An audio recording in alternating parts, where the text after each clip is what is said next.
Bismillahirrahmanirrahim. Alhamdulillahi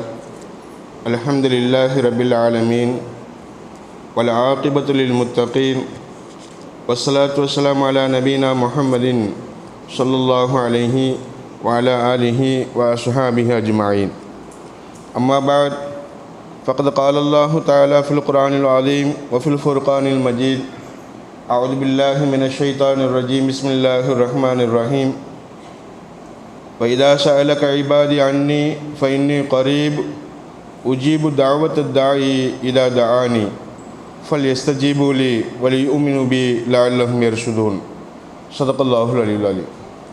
وقال نبينا صلى الله عليه وسلم الدعاء هو العبادة أو كما قال رسول الله صلى الله عليه وسلم.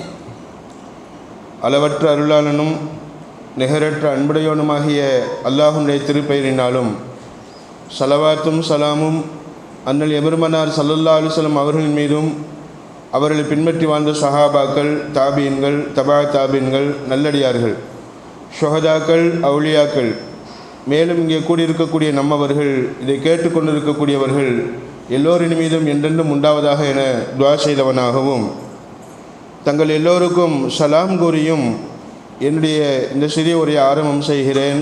அஸ்ஸலாமு அலைக்கும் வரஹ்மத்துல்லாஹி வபரகாத்துஹு. அன்பானவர்களே, அல்லாஹ்வுடைய ஒரு பெரிய கிருபையினால் நாமெல்லாம் ரமலானுடைய இந்த நாளில் அல்லாஹ்வுடைய மேலும் அவருடைய தூதர் பெருமானார் ஸல்லல்லாஹு அலைஹி வஸல்லம் அவர்களுடைய சொற்களை நாம் நமக்கு மத்தியிலே சிறிது நினைவூட்டிக் கொள்வதற்காக இங்கு நாம் அமர்ந்திருக்கிறோம்.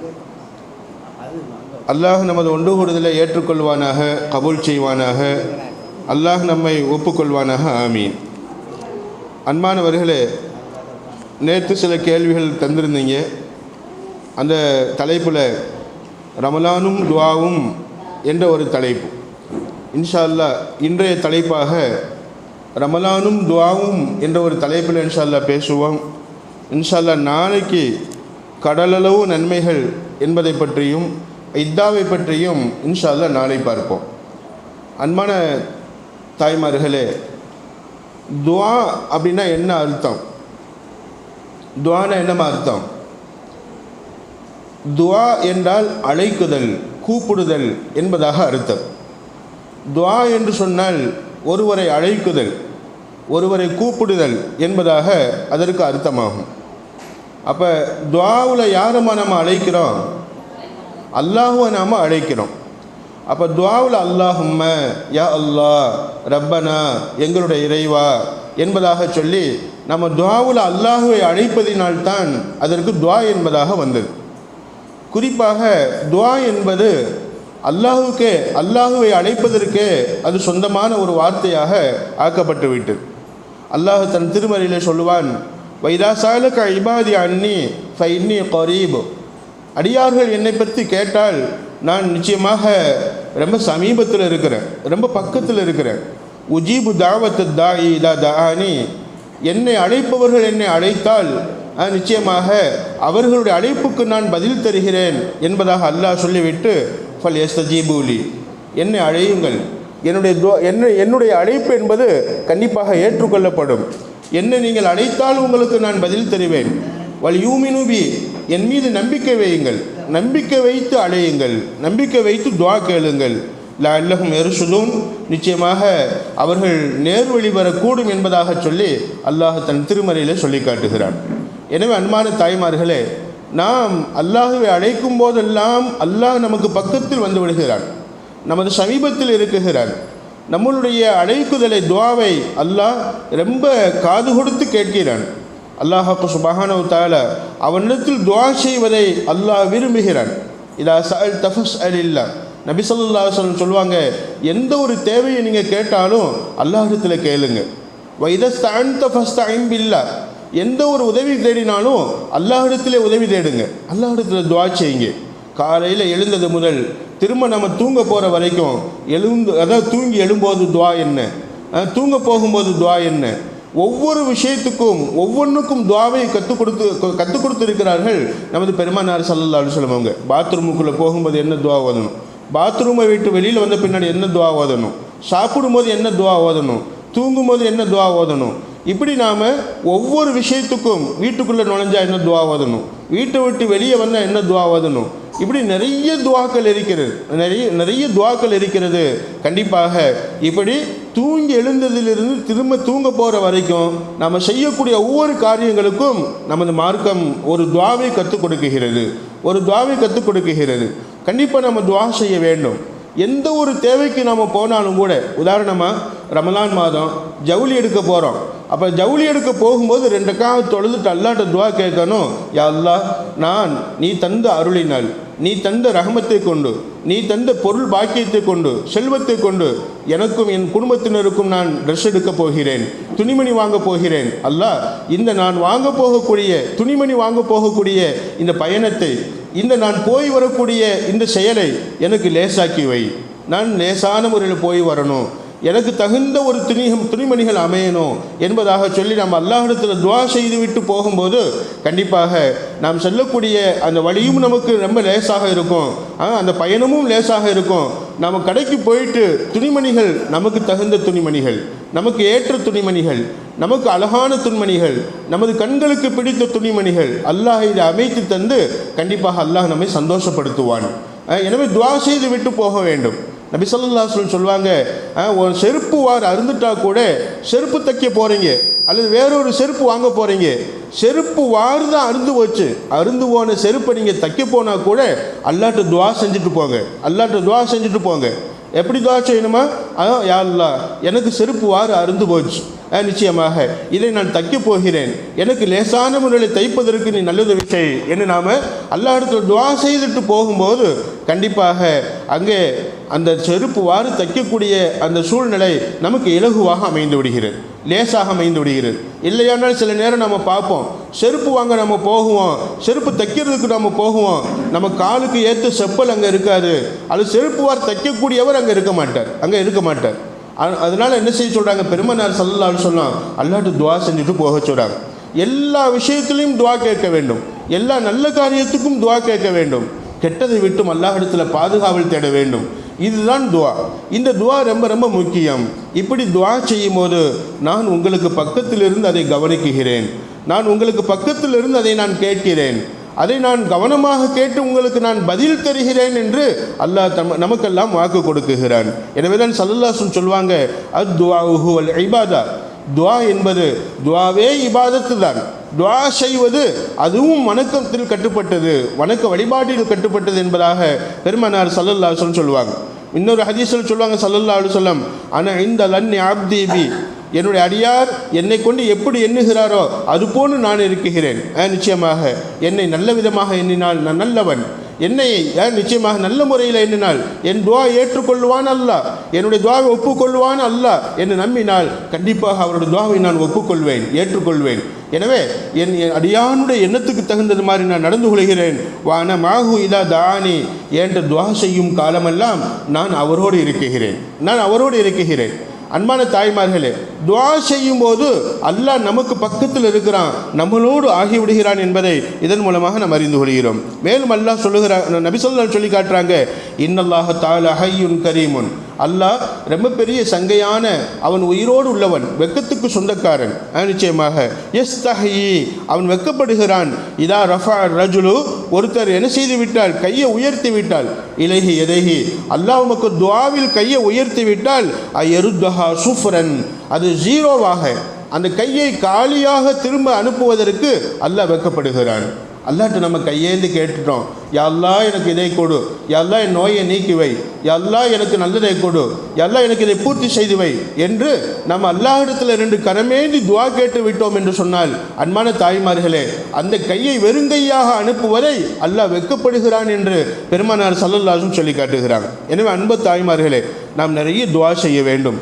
துவா செய்யும் போதெல்லாம் அல்லாஹ் நம்மளோடு இருக்குகிறான். ஸல்லல்லாஹு அலைஹி வஸல்லம் சொல்லுவாங்க, இதா நாதல் முனாதி, ஒரு அழைப்பாளர் அழைத்தால், துவா கேட்கக்கூடியவர் துவா கேட்டால், ஃபுத்திஹத் அபுவாபு ஸமா, 7 வானங்களுடைய கதவுகளும் திறந்து விடுகிறது. வஸ்துஜீபத் துவா, அந்த அழைப்பாளருடைய துவா ஏற்றுக்கொள்ளப்படுகிறது என்பதாக பெருமானார் ஸல்லல்லாஹு அலைஹி வஸல்லம் அவங்க சொல்லி காட்டுகிறாங்க. அப்போ நம்மளுடைய துவா 7 வானங்களை கடந்து அல்லாஹ்விடத்தில் போகிறது என்பதை இந்த ஹதீஸில் சொல்லியிருந்தாலும் கூட 7 வானத்துக்கு அப்பால் அல்லாஹ் இருந்தாலும் துவா செய்யும் போது நமக்கு பக்கத்தில் வந்து நம்ம என்ன துவா கேட்குறோம் என்பதை அல்லாஹ் கவனித்து கேட்குகிறார். அன்பான தாய்மார்களே, எனவே துவா செய்யும் போது அல்லாஹ்வை நாம் நெருங்கி விடுகிறோம், அல்லாஹுக்கு ரொம்ப சமீபத்தில் ஆகி விடுகிறோம், அல்லாஹுடைய நெருக்கம் நமக்கு கிடைத்து விடுகிறது.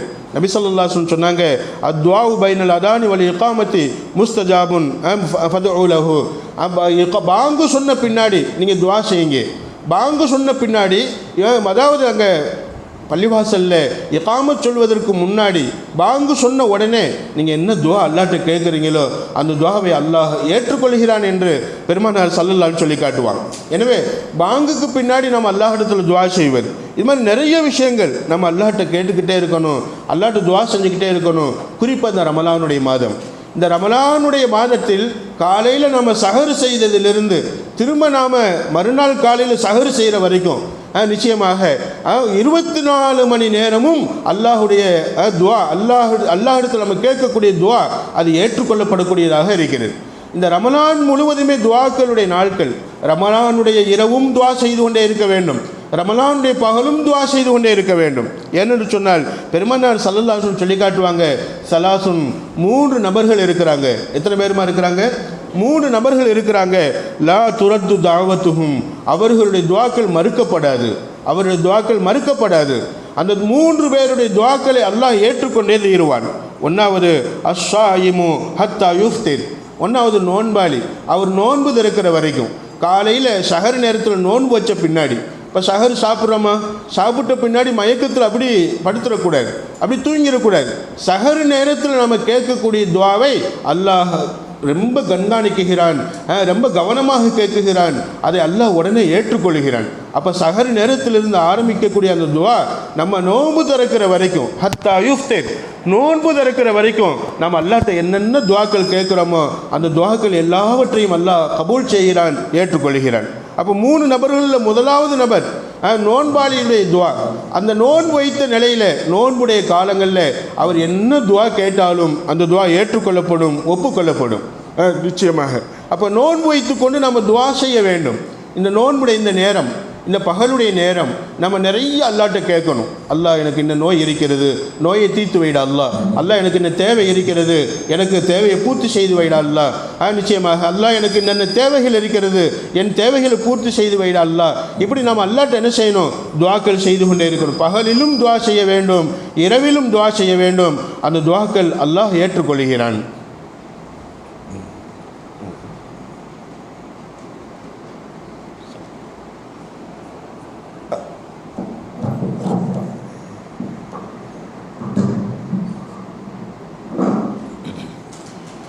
அப்போ எல்லா நிலைகளிலும் நாம் துவாக்கள் செய்வதை அல்லாஹ் கபூல் செய்கிறான், அல்லாஹ் ஏற்றுக்கொள்கிறான் என்பதை நாம் எல்லாம் இதன் மூலமாக அறிந்து கொள்கிறோம். எனவே அன்பு தாய்மார்களே, கண்டிப்பாக நாம் துவா செய்து கொண்டே இருக்க வேண்டும். நோன்பாளியுடைய துவா அது மறுக்கப்படுவதில்லை, அதை அல்லாஹ் ஏற்றுக்கொள்கிறார். 2வது இமாமுல் ஆதிலு, நீதமான தலைவர், நீதமான ஒரு தலைவர். நம்ம பகுதியில் அல்லது நம்ம ஊரில் நம்ம மஹல்லாவில் யார் நீதமாக நடந்து கொள்ளக்கூடிய, எல்லோரிடமும் நீதம் காட்டக்கூடிய தலைவராக இருப்பாரோ அப்படிப்பட்டவருடைய துவா ஏற்றுக்கொள்ளப்படும் நிச்சயமாக. நீதமான தலைவர்னா யார்? அவர் அல்லாஹ் பயந்து வாழ்வார், தன் சுய வாழ்க்கையிலும் பொது வாழ்க்கையிலும் அல்லாஹ் பயந்து வாழக்கூடியவர். இப்படிப்பட்டவருடைய துவா நிச்சயமாக அல்லாஹ் கபூல் செய்வான், அல்லாஹ் உடனுக்குடனே ஏற்றுக்கொள்வான். அன்பான தாய்மார்களே, நீங்கள் எல்லாம் கேள்விப்பட்டிருப்பீங்க, அம்ர் இப்னு ஆஸ் ரலியல்லாஹு அன்ஹு மிஸ்ர் நாட்டினுடைய கவர்னராக இருந்தாங்க. ஹஜ்ரத் உமர் ரலியல்லாஹுடைய காலத்தில், ஆட்சி காலத்தில், யாருடைய ஆட்சி காலமா? உமர் ரலியல்லாஹுடைய ஆட்சி காலத்தில் அந்த சஹாபி பேர் என்னம்மா? அம்ர் இப்னு ஆஸ். அந்த சஹாபி பேர் என்னம்மா? அம்ர் இப்னு ஆஸ் ரலியல்லாஹு அன்ஹுங்க கவர்னராக இருந்தாங்க. எந்த நாட்டுக்குமா? மிஸ்ர் நாட்டுக்கு, எகிப்துன்னு சொல்லுவாங்க. அந்த மிஸ்ர் நாட்டுக்கு கவர்னராக இருந்தாங்க அம்ர் இப்னு ஆஸ் ரலியல்லாஹு அன்ஹு. அந்த மிஸ்ர் நாட்டில் எகிப்தில் ஒரு ஆறு ஒன்று ஓடுகிறது, நைல் நதி என்பதாக சொல்லுவாங்க. அந்த நைல் நதி எப்பயாவது வற்றி போயிடுச்சுன்னு சொன்னால், வத்தாத நதிகளில் ஒன்று அந்த நைல் நதி. சொல்லுவாங்க எப்போவுமே எந்த காலமுமே தண்ணீர் அந்த நதியில் ஓடிக்கொண்டே இருக்கும். சில காலங்களில் தண்ணீர் ஓடாமல் வற்றி விடும். அப்படி வற்றி போச்சுன்னு சொன்னால் என்ன பண்ணுவாங்க அப்படின்னு சொன்னால், அந்த ஊரில் அப்போ தான் வயசுக்கு வந்த பிள்ளை, பொம்பளை பிள்ளை, அப்போ தான் வயசுக்கு ஏஜ் அட்டன் பண்ண பிள்ளை, அந்த பிள்ளையை கூட்டு போயிட்டு என்ன செய்வாங்க, அந்த நதியில் வச்சு நடு ஆற்றுல வச்சு அறுத்து பலியிடுவாங்க. அப்படி அறுத்து பலியிட்ட உடனே என்ன செஞ்சிடும், அடுத்த நாள்லேருந்து தண்ணி ஓட ஆரம்பிச்சிடும். இப்படிப்பட்ட ஒரு பழக்கம் அந்த காலத்தில் இருந்துச்சு. அப்போ அம்ர் இப்னு ஆஸ் ரலியல்லாஹு அன்ஹு அவங்களுக்கு இந்த செய்தி போகிறது. இந்த செய்தி அம்ர் இப்னு ஆஸ் ரலியல்லாஹு அவங்களுக்கு போகுது. அப்படி அம்ர் இப்னு ஆஸ் ரலியல்லாஹு அன்ஹு அவங்களுக்கு இந்த செய்தி போகும்போது, கவர்னருக்கு இந்த செய்தி போகும்போது, அதாவது நைல் நதியில் தண்ணி வரலை, இந்த தண்ணி வராத காரணத்தினால என்ன செய்யலாம், இந்த மாதிரி ஒரு பெண்ணை கூப்பிட்டு போய், ஒரு வயசுக்கு வந்த ஒரு பெண்ணை அந்த பெற்றோர்களுடைய சம்மதத்தோடு கூப்பிட்டு போயிட்டு அந்த ஆற்றுல வச்சு அறுக்கணும் அப்படிங்கிற செய்தி அம்ர் இப்னு ஆஸ் ரலியல்லாஹு அன்ஹு கவர்னருடைய காதுக்கு போகுது. அப்போ கவர்னர் ஒரு உத்தரவு பிறப்பிக்கிறாங்க, இங்கே பாருங்கள், அப்படி எந்த பெண்ணையும் நீங்கள் அறுத்துறாதீங்க, அது நான் ஒருபோதும் ஏற்றுக்கிற மாட்டேன். எந்த பெண்ணும் பலி கொடுக்கப்படக்கூடாது, நரபலி கொடுக்கப்படக்கூடாது. ஒரு உயிர், நிச்சயமாக மனிதனுடைய உயிர் பலி கொடுப்பதற்கு தகுதியானது அல்ல. நான் என்னுடைய கலீஃபா ஜனாதிபதி உமர் ரலியல்லாஹு அவங்கள்ட்ட ஒரு மஷூரா செய்கிறேன், அவங்க என்ன சொல்கிறாங்கன்னு பார்ப்போம் என்பதாக சொல்லி உடனே ஒரு தபால் எழுதுகிறாங்க. ஜனாதிபதி உமர் ரலியல்லாஹு அவங்களுக்கு யாருமா தபால் எழுதுனாங்க, அம்ர் இப்னு ஆஸ் ரலியல்லாஹு அன்ஹு என்ற அந்த கவர்னர் தபால் எழுதுகிறாங்க, ஜனாதிபதி அவங்களே, இந்த நாட்டில் நான் கவர்னராக பொறுப்பேற்றிருக்கக்கூடிய இந்த மிஸ்ரு நாட்டில் ஒரு பழக்கம் இருக்கிறது, நைல் நதியில் தண்ணி வற்றி போச்சுன்னு சொன்னால், நைல் நதியில் தண்ணி ஓடலைன்னு சொன்னால் உடனே என்ன செய்கிறாங்க, ஒரு பெண்ணை அறுத்து பலியிடக்கூடிய ஒரு பழக்கம் இருக்குதுன்னு சொல்கிறாங்க. இந்த வருஷம் அந்த மாதிரி வற்றி போச்சு, தண்ணி இல்லை, ஒரு பெண்ணை அறுத்து பலி கொடுக்கணும்னு சொல்கிறாங்க, என்ன செய்ய, நான் அனுமதி கொடுக்கவா வேண்டாமா என்று அவங்க அனுமதி கேட்ட நேரத்தில் ஹஜ்ரத் உமர் ரலியல்லாஹு அன்ஹு பதில் எழுதுகிறாங்க. அந்த தபாலை கொண்டு வந்த நபர்கிட்ட பதில் எழுதி கொடுக்குகிறாங்க. அந்த தபால் ஒன்று எழுதுகிறாங்க. யாருக்குமா தபால் எழுதுகிறாங்க, அம்ர் இப்னு ஆஸ் ரலியல்லாஹு அவங்களுக்கு எழுதலை, நைல் நதிக்கு தபால் எழுதுகிறாங்க. நைல் நதிக்கு தபால் என்ன எழுதுகிறாங்கன்னு சொன்னால், நதியே, ஓ ஆரே, நீ தண்ணீர் பெருக்கெடுத்து ஓட வேண்டும், நீ அல்லாஹ்வுக்காக ஓடக்கூடிய ஆறாக இருந்தால் இந்த தபால் உன் மீது பட்டவுடன் நீ தண்ணீர் பெருக்கெடுத்து ஊற்றெடுத்து ஓட ஆரம்பித்து விட வேண்டும். நீ அல்லாஹ் அல்லாமல் ஷைத்தானுடைய சூழ்ச்சியின்படி நிச்சயமாக ஒரு பெண்ணை அறுத்து பலி கொடுத்தால்தான் நான் ஓடுவேன் என்ற முடிவில் இருந்தால் நீ அல்லாஹ்வை பயந்துக்கோ. கண்டிப்பாக அல்லாஹ் மிக கடுமையானவன், மிக நிச்சயமாக தண்டிக்கக்கூடியவன். நீ நரபலி கொடுப்பதை நீ சம்மதிக்கக்கூடாது, நீ அல்லாஹ்வுக்காக ஓட வேண்டும். எனவே அல்லாஹ்வுக்காக நான் உத்தரவிடுகிறேன், நீ தண்ணீர் பெருக்கெடுத்து ஓடு என்பதாக சொல்லி ஒரு தபால் ஒன்று எழுதி வந்த தூதுவரிடம் கொடுத்து, இந்த தபாலை பிரித்து பார்க்காம கொண்டு போய் என்ன செய்யுங்க, ஆத்துக்குள்ள போடுங்கன்னு சொல்லி சொன்னாங்க. நரபலி கொடுக்க வேண்டாம், ஒரு பெண்ணை அறுத்து பலியிட வேண்டாம், இந்த தபாலை கொண்டு போய் ஆத்துக்குள்ள போடுங்க, தண்ணீர் ஓட ஆரம்பித்து விடும் என்று ஹஜ்ரத் உமர் ரலியல்லாஹு சொன்னாங்க. அதே மாதிரி அந்த தபாலை கொண்டு போகிறாங்க. கொண்டு போயிட்டு அந்த தூதுவர் அம்ர் இப்னு ஆஸ் ரலியல்லாஹு அவங்கள்ட்ட கொடுத்து சொல்கிறாங்க, இந்த தபாலை அந்த நதிக்குள்ளே போய் போடுவீங்களா அப்படின்னு சொல்லிட்டு எந்த பெண்ணையும் எந்த உயிரும் பலி கொடுக்கக்கூடாதுன்னு சொல்லி உமர் ரலியல்லாஹு அவங்க சொல்லிட்டாங்க. எனவே இந்த தபாலை கொண்டு போய் ஆற்றுக்குள்ளே போடுங்க என்பதாக சொல்கிறாங்க. அதே மாதிரி அந்த கவர்னர் அம்ர் இப்னு ஆஸ் ரலியல்லாஹு அன்ஹு ஆற்றுக்குள்ளே போயிட்டு அந்த தபாலை போடுறாங்க. தண்ணீர் பெருக்கெடுத்து ஓட ஆரம்பித்தது. அது இன்று வரைக்கும் ஓடிக்கொண்டிருக்கிறது. வத்தாத நதிகளில் ஒரு நதி தான் நைல் நதி. அன்பான தாய்மார்களே, கண்டிப்பாக அது பல காலம் தொடுத்து ஓடுகிறது. அந்த நைல் நதியினுடைய ஊற்று எங்கிருந்து வருகிறது என்று யாருக்கும் தெரியாது. ஆனாலும் கூட நிச்சயமாக இந்த மாதிரி தக்குவா உள்ள, இறை பக்தி உள்ள நீதமான ஒரு தலைவர் ஹஜ்ரத் உமர் ரலியல்லாஹு அன்ஹு அந்த நீதமான ஒரு தலைவராக இருந்து நதிக்கு உத்தரவிட்டாங்க. அல்லாஹ்ட்ட துஆ செஞ்சு என்ன செஞ்சாங்க, அந்த தபாலை எழுதி போட்டாங்க. இன்னைக்கு வரைக்கும் தண்ணீர் வற்றாத தண்ணீராக ஓடிக்கொண்டிருக்கிறது. இது மாதிரி நம்ம பகுதியில் இருக்கக்கூடிய தலைவர்கள் நீதவான்களாக இருந்து அவங்க அல்லாஹ்ட்ட மக்களுக்காக துஆ செய்தால், யா அல்லாஹ், இந்த பகுதி மக்களில் இன்னனாருக்கு முடியலை, நீ அவங்களோட நோயை தீர்த்து வை, துஆ செஞ்சாங்கடா, உடனே அந்த நோய் தீர்ந்து போகும். அதாவது அல்லாஹ்வை பயந்து வாழக்கூடிய நீதமான தலைவர்கள் அல்லாஹ் இடத்துல கையேந்தி துஆ கேட்டால் அந்த துஆவை அல்லாஹ் ஒப்புக்கொள்வான். முதல் நபர் யாருமா? நோன்பாளி. நோன்பாளியுடைய துஆ மறுக்கப்படுவதில்லை, அல்லாஹ் உடனே ஏற்றுக்கொள்கிறான். ரெண்டாவது நபர் யாருமா? நீதமான தலைவர். மூணாவது நபர் சொன்னாங்க தாவத்துல் மதுலூம், அநியாயம் செய்யப்பட்டவனுடைய துவா. யாருக்காவது நம்ம அநியாயம் செஞ்சுட்டோன்னு வைங்களேன், அநியாயம் செய்யப்பட்டவனுடைய துவா உடனே அல்லாஹ்விடத்தில் ஏற்றுக்கொள்ளப்படும். ஸல்லல்லாஹு அலைஹி வஸல்லம் சொல்லுவாங்க, அநியாயம் செய்யப்பட்டவருக்கும் அல்லாஹுக்கும் இடையில எந்த விதமான தடுப்பும் இருக்காது, எந்த விதமான தடையும் இருக்காது. கண்டிப்பாக அந்த துவாவை அல்லாஹ் ஏற்றுக்கொள்வான், தடையில்லாமல் ஏற்றுக்கொள்வான். அதாவது அநியாயம் செய்யப்பட்டவன், அநீதம் செய்யப்பட்டவன். உதாரணமாக ஒருத்தர் ஒரு பொருளை வச்சிருக்கிறான், அந்த பொருளை நம்ம அபகரிச்சுக்கிட்டோம். இப்போ அந்த அபகரிச்சு வேணும்னு அந்த பொருளை பிடுங்கிக்கிட்டோம். இப்போ அவன் அநியாயம் செய்யப்பட்டவனாக மாறிவிடுகிறான். அவன் நமக்காக கையெல்லி அல்லாஹ் அப்படின்னு துவா கேட்டுட்டான் அப்படின்னு சொன்னால் அந்த துவா நம்ம விஷயத்தில் உடனுக்குடனே பழிச்சிடும். உதாரணமாக நம்ம ஒரு பிளாட் வாங்கியிருக்கிறோம், அந்த பிளாட்டில் பக்கத்து பிளாட்டில் உள்ளவருக்கு சொந்தமான ஒரு ஜான் பிளாட்டை நம்ம எடுத்துக்கிட்டோம், அபகரிச்சுக்கிட்டோம். இப்போ பக்கத்து பிளாட்டுக்காரர் யா அல்லாஹ் அப்படின்னு அல்லாஹ்வை கூப்பிட்டுட்டார் அப்படின்னு சொன்னால் உடனே அந்த துவாவை அல்லாஹ் ஏற்றுக்கொள்கிறான். இப்படி யாருக்காவது நம்மளை அறியாமலோ அறிந்தோ நம்ம யாருக்காவது அநியாயம் செய்து விட்டால், அந்த அநியாயம் செய்யப்பட்டவர் அல்லாஹ்விடத்தில் துவா கேட்டால் உடனே அந்த துவாவை அல்லாஹ் கபூல் செய்து விடுவான். அந்த துவாவை அல்லாஹ் மறுப்பதில்லை என்பதாக பெருமானார் ஸல்லல்லாஹு அலைஹி வஸல்லம் சொல்லி காட்டினார். எனவே அன்பு தாய்மார்களே, துவா என்பது அது மிகவும் அற்புதமான ஒரு துவா. கண்டிப்பாக இந்த துவா நோன்புடைய நேரத்தில் காலையில் சஹர் வைத்ததிலிருந்து நோன்பு திறக்கிற வரைக்கும் நம்ம எத்தனை துவாக்கள் செய்கிறோமோ, எவ்வளவு துவாக்கள் செய்கிறோமோ அந்த துவாக்கள் அனைத்தும் அல்லாஹ்விடத்தில் கபூலாகி கொண்டே இருக்கிறது, ஏற்றுக்கொள்ளப்பட்டு கொண்டே இருக்கிறது. எனவே நாம் நிறைய துவாக்கள் செய்து கொள்ள வேண்டும். இன்ஷா அல்லாஹ் நிறைய அல்லாஹ்விடத்தில் துவா செய்ய வேண்டும், அல்லாஹ்விடத்தில் கையேந்தி துவா கேட்க வேண்டும் என்பதை நாம் அறிய கடமைப்பட்டவர்களாக இருக்கிறோம். அன்பான தாய்மார்களே, இப்படி நாம் துவா செய்யணும். வல்ல அல்லாஹ் அவ்வாறு துவா செய்யக்கூடிய ஒரு வாய்ப்பினை நம்ம எல்லோருக்கும் தந்தருள்வானாக.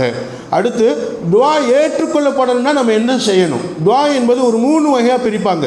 ஒன்று நமக்காக கேட்கக்கூடிய துவா, ரெண்டாவது பிறருக்காக கேட்கக்கூடிய துவா, மூணாவது பிறர் நமக்காக கேட்கக்கூடிய துவா. துவா என்பது எத்தனைமா? 3 வகை. ஒன்றாவது என்னம்மா? நமக்காக நாம் கேட்கக்கூடிய துவா, அல்லாஹ் எனக்கு பசியாக இருக்குது, எனக்கு பசியை போக்கி வை, அல்லாஹ் எனக்கு முடியலை, என்னுடைய நோயை தீர்த்து வை, அப்படி நமக்காக கேட்கக்கூடிய துவா. இன்னொன்று பிறருக்காக கேட்கக்கூடிய துவா, அல்லாஹ் என் பகுதியில், என் பக்கத்து வீட்டில், என் சொந்தத்தில் இன்னாருக்கு முடியலை, அந்த நோயை நீ தீர்த்து வை, அல்லாஹ் இன்னார் கஷ்டப்படுறாங்க, அந்த கஷ்டத்தை தீர்த்து வை, பிறருக்காக செய்யக்கூடிய துவா. இதில் பிறருக்காக செய்யக்கூடிய துவா என்பது கண்டிப்பாக அல்லாஹ் ஏற்றுக்கொள்கிறான், அல்லாஹ் கபூல் செய்கிறான், அல்லாஹ் ஒப்புக்கொள்கிறான். பிறருக்கு நாம் என்னென்ன துவா செய்கிறோமோ, ஒரு தாய் பிள்ளைகளுக்காக செய்யக்கூடிய துவா, அது மாதிரி பிள்ளைகள் தாய்க்காக செய்யக்கூடிய துவா, இதெல்லாம் பிறருக்காக செய்யக்கூடிய துவாக்களில் கட்டுப்பட்டது. இதையெல்லாம் அல்லாஹ் ஏற்றுக்கொள்கிறான்.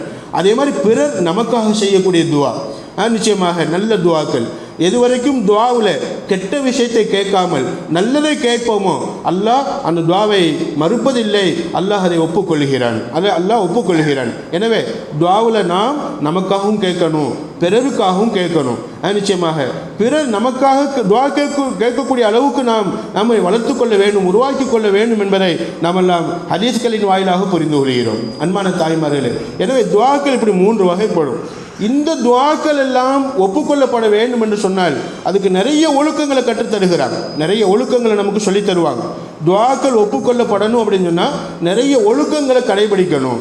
ஒழுக்கங்களை கடைபிடித்து துவா கேட்கும் போது அந்த துவா அல்லாஹ்விடத்தில் ஏற்றுக்கொள்ளப்படும், ஒப்புக்கொள்ளப்படும். இன்ஷா அல்லாஹ் பேப்பர் வச்சுருந்தீங்க, பேனா வச்சுருந்தீங்கன்னா எழுதிக்கங்க. இன்ஷா அல்லாஹ் ஒழுக்கங்கள்னு எடுத்துக்கிட்டா துவா செய்யும் போது நம்ம பேண வேண்டிய ஒழுக்கங்கள் அப்படின்னு எடுத்துக்கிட்டா கிட்டத்தட்ட 23 ஒழுக்கங்கள் நமக்கு எழுதி காட்டுகிறாங்க. எத்தனை ஒழுக்கங்கள்மா? 23 ஒழுக்கங்கள் நமக்கு எழுதி காட்டுகிறாங்க. அதில் முக்கியமாக நாம் ஹராமை தவிர்த்து ஹலாலான முறையில் வாழ்ந்து ஹராம் ஒரு பொட்டு கூட இருக்கக்கூடாது. ஹராமை தவிர்த்து நாம் கேட்கக்கூடிய துவாவிற்கு 23 ஒழுக்கங்கள். அதை சேர்க்காம, அதாவது ஹராமான உடை நம்மளுடைய உடம்புல இருக்கக்கூடாது, ஹராமான உணவை நம்ம சாப்பிட்ருக்கக்கூடாது, ஹராமான வட்டிக்கு வாங்கியிருப்பது, வட்டிக்கு கொடுத்திருப்பது, இது மாதிரியான எந்த ஒரு சூழ்நிலையும் நம்மள்கிட்ட இருக்கக்கூடாது. இப்படி வட்டி புழக்கங்கள் இல்லாமல், அது மாதிரி ஹராமான சூழ்நிலைகள் இல்லாமல் எல்லா விதத்திலும் ஹலாலான அடிப்படையில் நம்மளை உருவாக்கி நம்ம அல்லாஹ்ட்ட துவா கேட்கும்போது 23 ஒழுக்கங்களை பேணி துவா கேட்க வேண்டும். அதில் முதலாவது துவா செய்வதற்கு முன்னால் ஒழு செய்து கொள்ள வேண்டும். ஒன்றாவது நம்ம ஒழு செய்து கொள்ள வேண்டும். ஒழு செஞ்சுட்டு துவா செஞ்சால் அந்த துவாவை அல்லாஹ் ஏற்றுக்கொள்வான். ரெண்டாவது கிபுலாவை முன்னோக்கி அமர்ந்து துவா செய்யணும். எந்த பக்கம் முன்னோக்கணுமா? கிபுலா பக்கம், அதாவது மேற்கு திசையின் பக்கம், கிபுலாவின் பக்கம் முன்னோக்கி நம்ம என்ன செய்யணும்? அல்லாஹ் இடத்துல துவா செய்யணும். அப்போ துவா அதாவது முதல்ல ஒலு செய்யணும், ரெண்டாவது கிப்லாவை முன்னோக்கி உட்கார்ந்து துவா செய்யணும், மூணாவது அல் பதவு பி ஹம்தில்லா அல்லாஹ்வுடைய புகழை கொண்டு ஆரம்பிக்கணும். அல்லாஹும்ம லக்கல் ஹம்து வலக்க ஷுக்ர், அல்லாஹும்ம லக்கல் ஹம்து வலக்க ஷுக்ர். அல்லாஹ் உனக்கு எல்லா புகழும், உனக்கே எல்லா நன்றியும். நம்ம அரபியில் சொல்ல தெரியல, தமிழ்லே சொல்லலாம். எல்லா புகழும் அல்லாஹ் உனக்கு தான் சொந்தம். அல்லாஹ் எல்லா புகழுக்கும் நீ தான் உரித்தானவன். நம்ம பாஷையில் அல்லாட்ட கேளுங்க, தமிழில் நிறைய அல்லாட்ட துவா கேளுங்க. நிச்சயமாக அல்லாஹ் எல்லா பாஷைக்கும் சொந்தக்காரன், எல்லா பாஷையும் அறியக்கூடியவன், எல்லா மொழிகளும் அல்லாஹுக்கு தெரியும். கண்டிப்பாக நம்ம முதல்ல அல்லாஹ் அதாவது ஒளி செய்யணும், ரெண்டாவது கிப்லாவை முன்னோக்கி உட்காரணும், மூணாவது அல்லாஹ்வை புகழ்ந்து துவா செய்ய ஆரம்பிக்கணும், அல்லாஹ்வை புகழணும். நாலாவது அஸ்ஸலாத்து அலா நபி ஸல்லல்லாஹு அலைஹி வஸல்லம், பெருமானார் ஸல்லல்லாஹு அலைஹி வஸல்லம் ஸலவாத்து ஓதிக்கணும். நாலாவது ஸலவாத்து ஓதிக்கணும். நாலாவது என்னம்மா? ஸலவாத்து ஓதிக்கணும். அஞ்சாவது ரஃபோல் யதைன் அஸ்னா துவா செய்யும்போது ரெண்டு கைகளை உயர்த்த வேண்டும், நெஞ்சுக்கு நேர ரெண்டு கைகளை. எப்படி ஒரு பிச்சை கேட்கக்கூடியவன் தன்னுடைய எஜமான இடத்தில் பிச்சை கேட்கும்போது ரெண்டு கையை விரித்து எஜமான் எனக்கு ஏதாவது கொடுங்க என்பதாக கேட்பானோ, இது மாதிரி நம்ம அல்லாட்ட ரெண்டு கரமேந்தி துவா கேட்கணும். அப்படி துவா கேட்கும்போது ரெண்டு கையேந்தி துவா கேட்கும்போது அல்லாஹ் சுப்ஹானஹு வ தஆலா இந்த கைகளை காலியாக விடுவதில்லை. கையேந்தி கேட்கணும், அல்லாஹ் நீதான் கொடுக்கணும், நீதான் தரணும். கையேந்தி நாம் கையேந்தி அல்லாஹுக்கு முன்னாடி உட்கார்ந்து இருக்கும்போது கண்டிப்பாக அல்லாஹ் நம்ம முன்னாடி இருப்பது போல் நமக்கு தோன்ற வேண்டும். நிச்சயமாக அப்படி இல்லையா, நாம் அல்லாஹுக்கு முன்னாடி கையேந்தி உட்கார்ந்து இருக்கிறோம் என்ற சூழ்நிலைகளை உருவாக்கி கொள்ள வேண்டும். அழுகணும். அப்போ கண்டிப்பாக ரெண்டு கரமேந்தி துவா செய்ய வேண்டும். எத்தனாவதுமா? அஞ்சாவது. நிச்சயமா. ஆறாவது அத்தௌபத்து வல் இஅ்திராஃபு பிதம்பி, துவா செய்யும்போது தௌபா செய்யணும். நம்ம பாவங்களை எல்லாம் அல்லாஹ்ட்ட முறையிடணும். அல்லாஹ் நான் தெரிந்தோ தெரியாமலோ என்னென்ன பாவங்கள் செஞ்சேனோ எல்லாத்தையும் மன்னிச்சிடு ரப்பே என்பதாக சொல்லி பாவத்துக்கு நம்ம தௌபா செய்யணும். இனிமேல் அந்த பாவத்தை செய்ய மாட்டேன். உதாரணமாக நம்ம பிள்ளை திட்டியிருப்போம், சபிச்சிருப்போம், நம்ம அல்லாஹ்ட்ட சொல்லணும், யா அல்லாஹ் நான் தெரியாமல் சபிச்சிட்டேன், நான் தெரியாமல் திட்டேன், ரப்பே என்னை மன்னிச்சிடு, இனிமேல் என் பிள்ளையை நான் திட்ட மாட்டேன், இனிமேல் என் பிள்ளை என்ன செய்ய மாட்டேன், நான் திட்ட மாட்டேன், நான் திட்டாமல் என்னை பாதுகாத்து கொள்வேன். இதுதான் தௌபா. எந்த தப்பு செஞ்சோமோ அந்த தப்பை இனிமேல் நான் தொடர மாட்டேன் என்று உறுதிமொழி கூறுவது தான் தௌபா. அல்லாஹ்விடத்தில் நம்ம உறுதிமொழி கூற வேண்டும், ரப்பே இந்த பாவம் செஞ்சுட்டேன், இனிமேல் இந்த பாவத்தை நான் செய்யவே மாட்டேன் என்பதாக நாம் தௌபா செய்யணும் துஆவில். அப்படி துஆ அந்த பாவத்தை நம்ம குறிப்பிடணுமா, இஅ்திராஃபு பிதம்ப், பாவத்தை குறிப்பிட வேண்டும் அல்லாஹ்விடத்தில். அல்லாஹ் என்னென்ன தப்பு பண்ணிட்டேன், இன்ன தப்பு செஞ்சுட்டேன், பாவத்தை குறிப்பிட்டு நாம் அல்லாஹ்ட்ட கேட்கும்போது கண்களிலிருந்து கண்ணீர் வரும். கண்டிப்பாக அந்த துஆ உடனே ஒப்புக்கொள்ளப்படும், அந்த துஆ உடனே ஏற்றுக்கொள்ளப்படும். அன்பானவர்களே, அதாவது ஏழாவது எழுதுவாங்க அல் இஸ்திஃபார், துஆ செய்வதற்கு முன்னாடி இஸ்திஃபாரும் செஞ்சு கொள்ளணும். இஸ்திஃபார் என்னம்மா? அஸ்தக்ஃபிருல்லா அஸ்தக்ஃபிருல்லா அஸ்தக்ஃபிருல்லா, பாவ மன்னிப்பு தேடுவது. அல்லாஹ்விடத்தில் பாவ மன்னிப்பு தேடுகிறேன், அல்லாஹ்விடத்தில் பாவ மன்னிப்பு தேடுகிறேன், அல்லாஹ்விடத்தில் பாவ மன்னிப்பு தேடுகிறேன் என்ற பொருள் கொண்ட இந்த அஸ்தக்ஃபிருல்லாவை நம்ம நிறைய குறைஞ்சது ஒரு 41 தடவை சொல்லிட்டு என்ன செய்யணும், துஆ செய்ய ஆரம்பிக்கணும். அன்பானவர்களே, துஆ செய்யும் போதே இஸ்திஃபார் செய்யலாம். துஆ செய்யும் போதே கையேந்தி அஸ்தக்ஃபிருல்லாஹல் அலியுல் அலீம், அஸ்தக்ஃபிருல்லாஹல் அலியுல் அலீம், அல்லாஹும்ம இன்னக அஃபுவுன் துஹிப்புல் அஃப்வ ஃபஅஃபு அன்னி, இது மாதிரியான இஸ்திஃபாருடைய வார்த்தைகளை நம்ம என்ன செய்வது, புழங்குவது. அன்பான தாய்மார்களே, இது நம்மளுடைய துஆக்கள் ஏற்றுக்கொள்ளப்படக்கூடிய ஒழுக்கங்களில் கட்டுப்பட்டதாக இருக்கிறது. இஸ்திஃபார் செய்வது எத்தனாவதுமா? ஏழாவது. எட்டாவது அல் இல்ஹாஹு ஃபித் துஆ, துஆக்களில் துஆ செய்யும்போது நம்ம தேம்பி அழுது துஆ செய்ய வேண்டும். அதாவது நபி ஸல்லல்லாஹு அலைஹி சொல்லுவாங்க, அல்லாஹ்ட்ட நீ துஆ கேட்கும்போது அழுது துஆ கேள். உன் கண்களில் இருந்து அழுகையின் மூலமாக ஒரு சொட்டு கண்ணீர் வந்து விட்டது என்று சொன்னால் அந்த ஒரு சொட்டு கண்ணீர் உன் துஆ அல்லாஹ் ஏற்றுக்கொண்டு விட்டான் என்பதற்கு அது அடையாளம் என்று சொன்னாங்க. அன்பான தாய்மார்களே, அழுது துஆ கேட்க வேண்டும் சொன்னாங்க ஸல்லல்லாஹு அலைஹி வஸல்லம். அப்படி அழுகம் தெரியலையா, அழுக வரலையா, அழுவது போல் பாவனை செய்யுங்க, அழுவது போல் நடிங்க. அல்லாஹ் ஒன்றை விட்டால் எனக்கு வேறு யார் இருக்கிறார், அல்லாஹ்ட்ட நம்ம கேட்கணும். வேறு ரப்பு யார், வேறு இறைவன் யார், எனக்கு உதவி செய்யக்கூடிய ஒரு இறைவன் நீதானே, உன்னை தவிர எனக்கு யாரும் இல்லையே, நீதான் எனக்கு உதவி செய்யணும், நீதான் எனக்கு என்ன செய்யணும், நல்லுதவி செய்யணும், நீதான் என் நோயை போக்கணும். இப்படி சொல்லி நம்ம அழுது துஆ கேட்கும்போது கண்டிப்பாக அல்லாஹ் அங்கே மனமிறங்கி வந்து விடுகிறான், நம்மளுடைய துஆவை ஏற்றுக்கொள்வான். எனவே துஆக்களில் அழுகையை உருவாக்கி கொள்ள வேண்டும். அழுது துஆ செய்யணும், தேம்பி அழுகணும், தேம்பி தேம்பி அழுகணும். சஹாபாக்கள் சொல்லுவாங்க, துவாக்கள் செய்யும் போது நாங்கள் எல்லாம் அழுவோம். எப்படி எப்படி அழுவோம்னு சொன்னால், எங்களுடைய அழுகை சப்தம் இருக்கிறது திருகக்கல்லில், அதாவது கிரைண்டரில் மாவு அரைக்கும் போது அந்த கிரைண்டர் கல்லுடைய சத்தம் வரும் அல்லவா, இது மாதிரியான சத்தம் எங்களுடைய நெஞ்சுக்குள்ள இருந்து வரும். அழுகை என்பது வெறும் வாயளவில் அல்ல, வெறும் பேச்சளவில் அல்ல, வெறும் வெளி தோற்றத்தில் அல்ல, எங்கள் உள்ளத்திலிருந்து அழுகையினுடைய தோற்றம் வரும். அழுகையினுடைய தேம்பி தேம்பி அழுகக்கூடிய சப்தங்கள் வரும். திருகைக்கல்லு மாறி ஒரு சப்தம் வரும், திருகைக்கல்லில் வரக்கூடிய சப்தம் மாறி ஒரு சப்தம் வரும் என்பதாக சொல்லி காட்டுவாங்க. எனவே அன்பு தாய்மார்களே, துவா செய்யும் போது 8வதாக நாம் அழுகையை ஏற்படுத்திக் கொள்ள வேண்டும், அழுது துவா செய்ய வேண்டும். 9வது அதமு இஸ்திஜாலில் இஜாபா, துவா செய்து முடிச்சதுக்கு பின்னாடி எங்கே என் துவா ஏற்றுக்கொள்ளப்பட்டது மாதிரி தெரியலையே, என் துவா ஒப்புக்கொள்ளப்பட்டது மாதிரி தெரியலையே, நான் துவா செஞ்சுக்கிட்டே தான் இருக்கிறேன், அல்லாஹ் ஏற்றுக்கிற மாட்டானே அப்படிங்கிற வார்த்தையை நம்ம யூஸ் பண்ணிடக்கூடாது, உபயோகிச்சிடக்கூடாது. அன்பான தாய்மார்களே, துவா செய்வது நம்மளுடைய கடமை, ஏற்றுக்கொள்வது அல்லாஹ்வுடைய கடமை. ஸல்லல்லாஹு அலைஹி வஸல்லம் சொல்லுவாங்க, துவா செஞ்சுட்டீங்களா உடனே ஏற்றுக்கொள்ளணும் அப்படின்னு நீங்கள் நினைக்காதீங்க.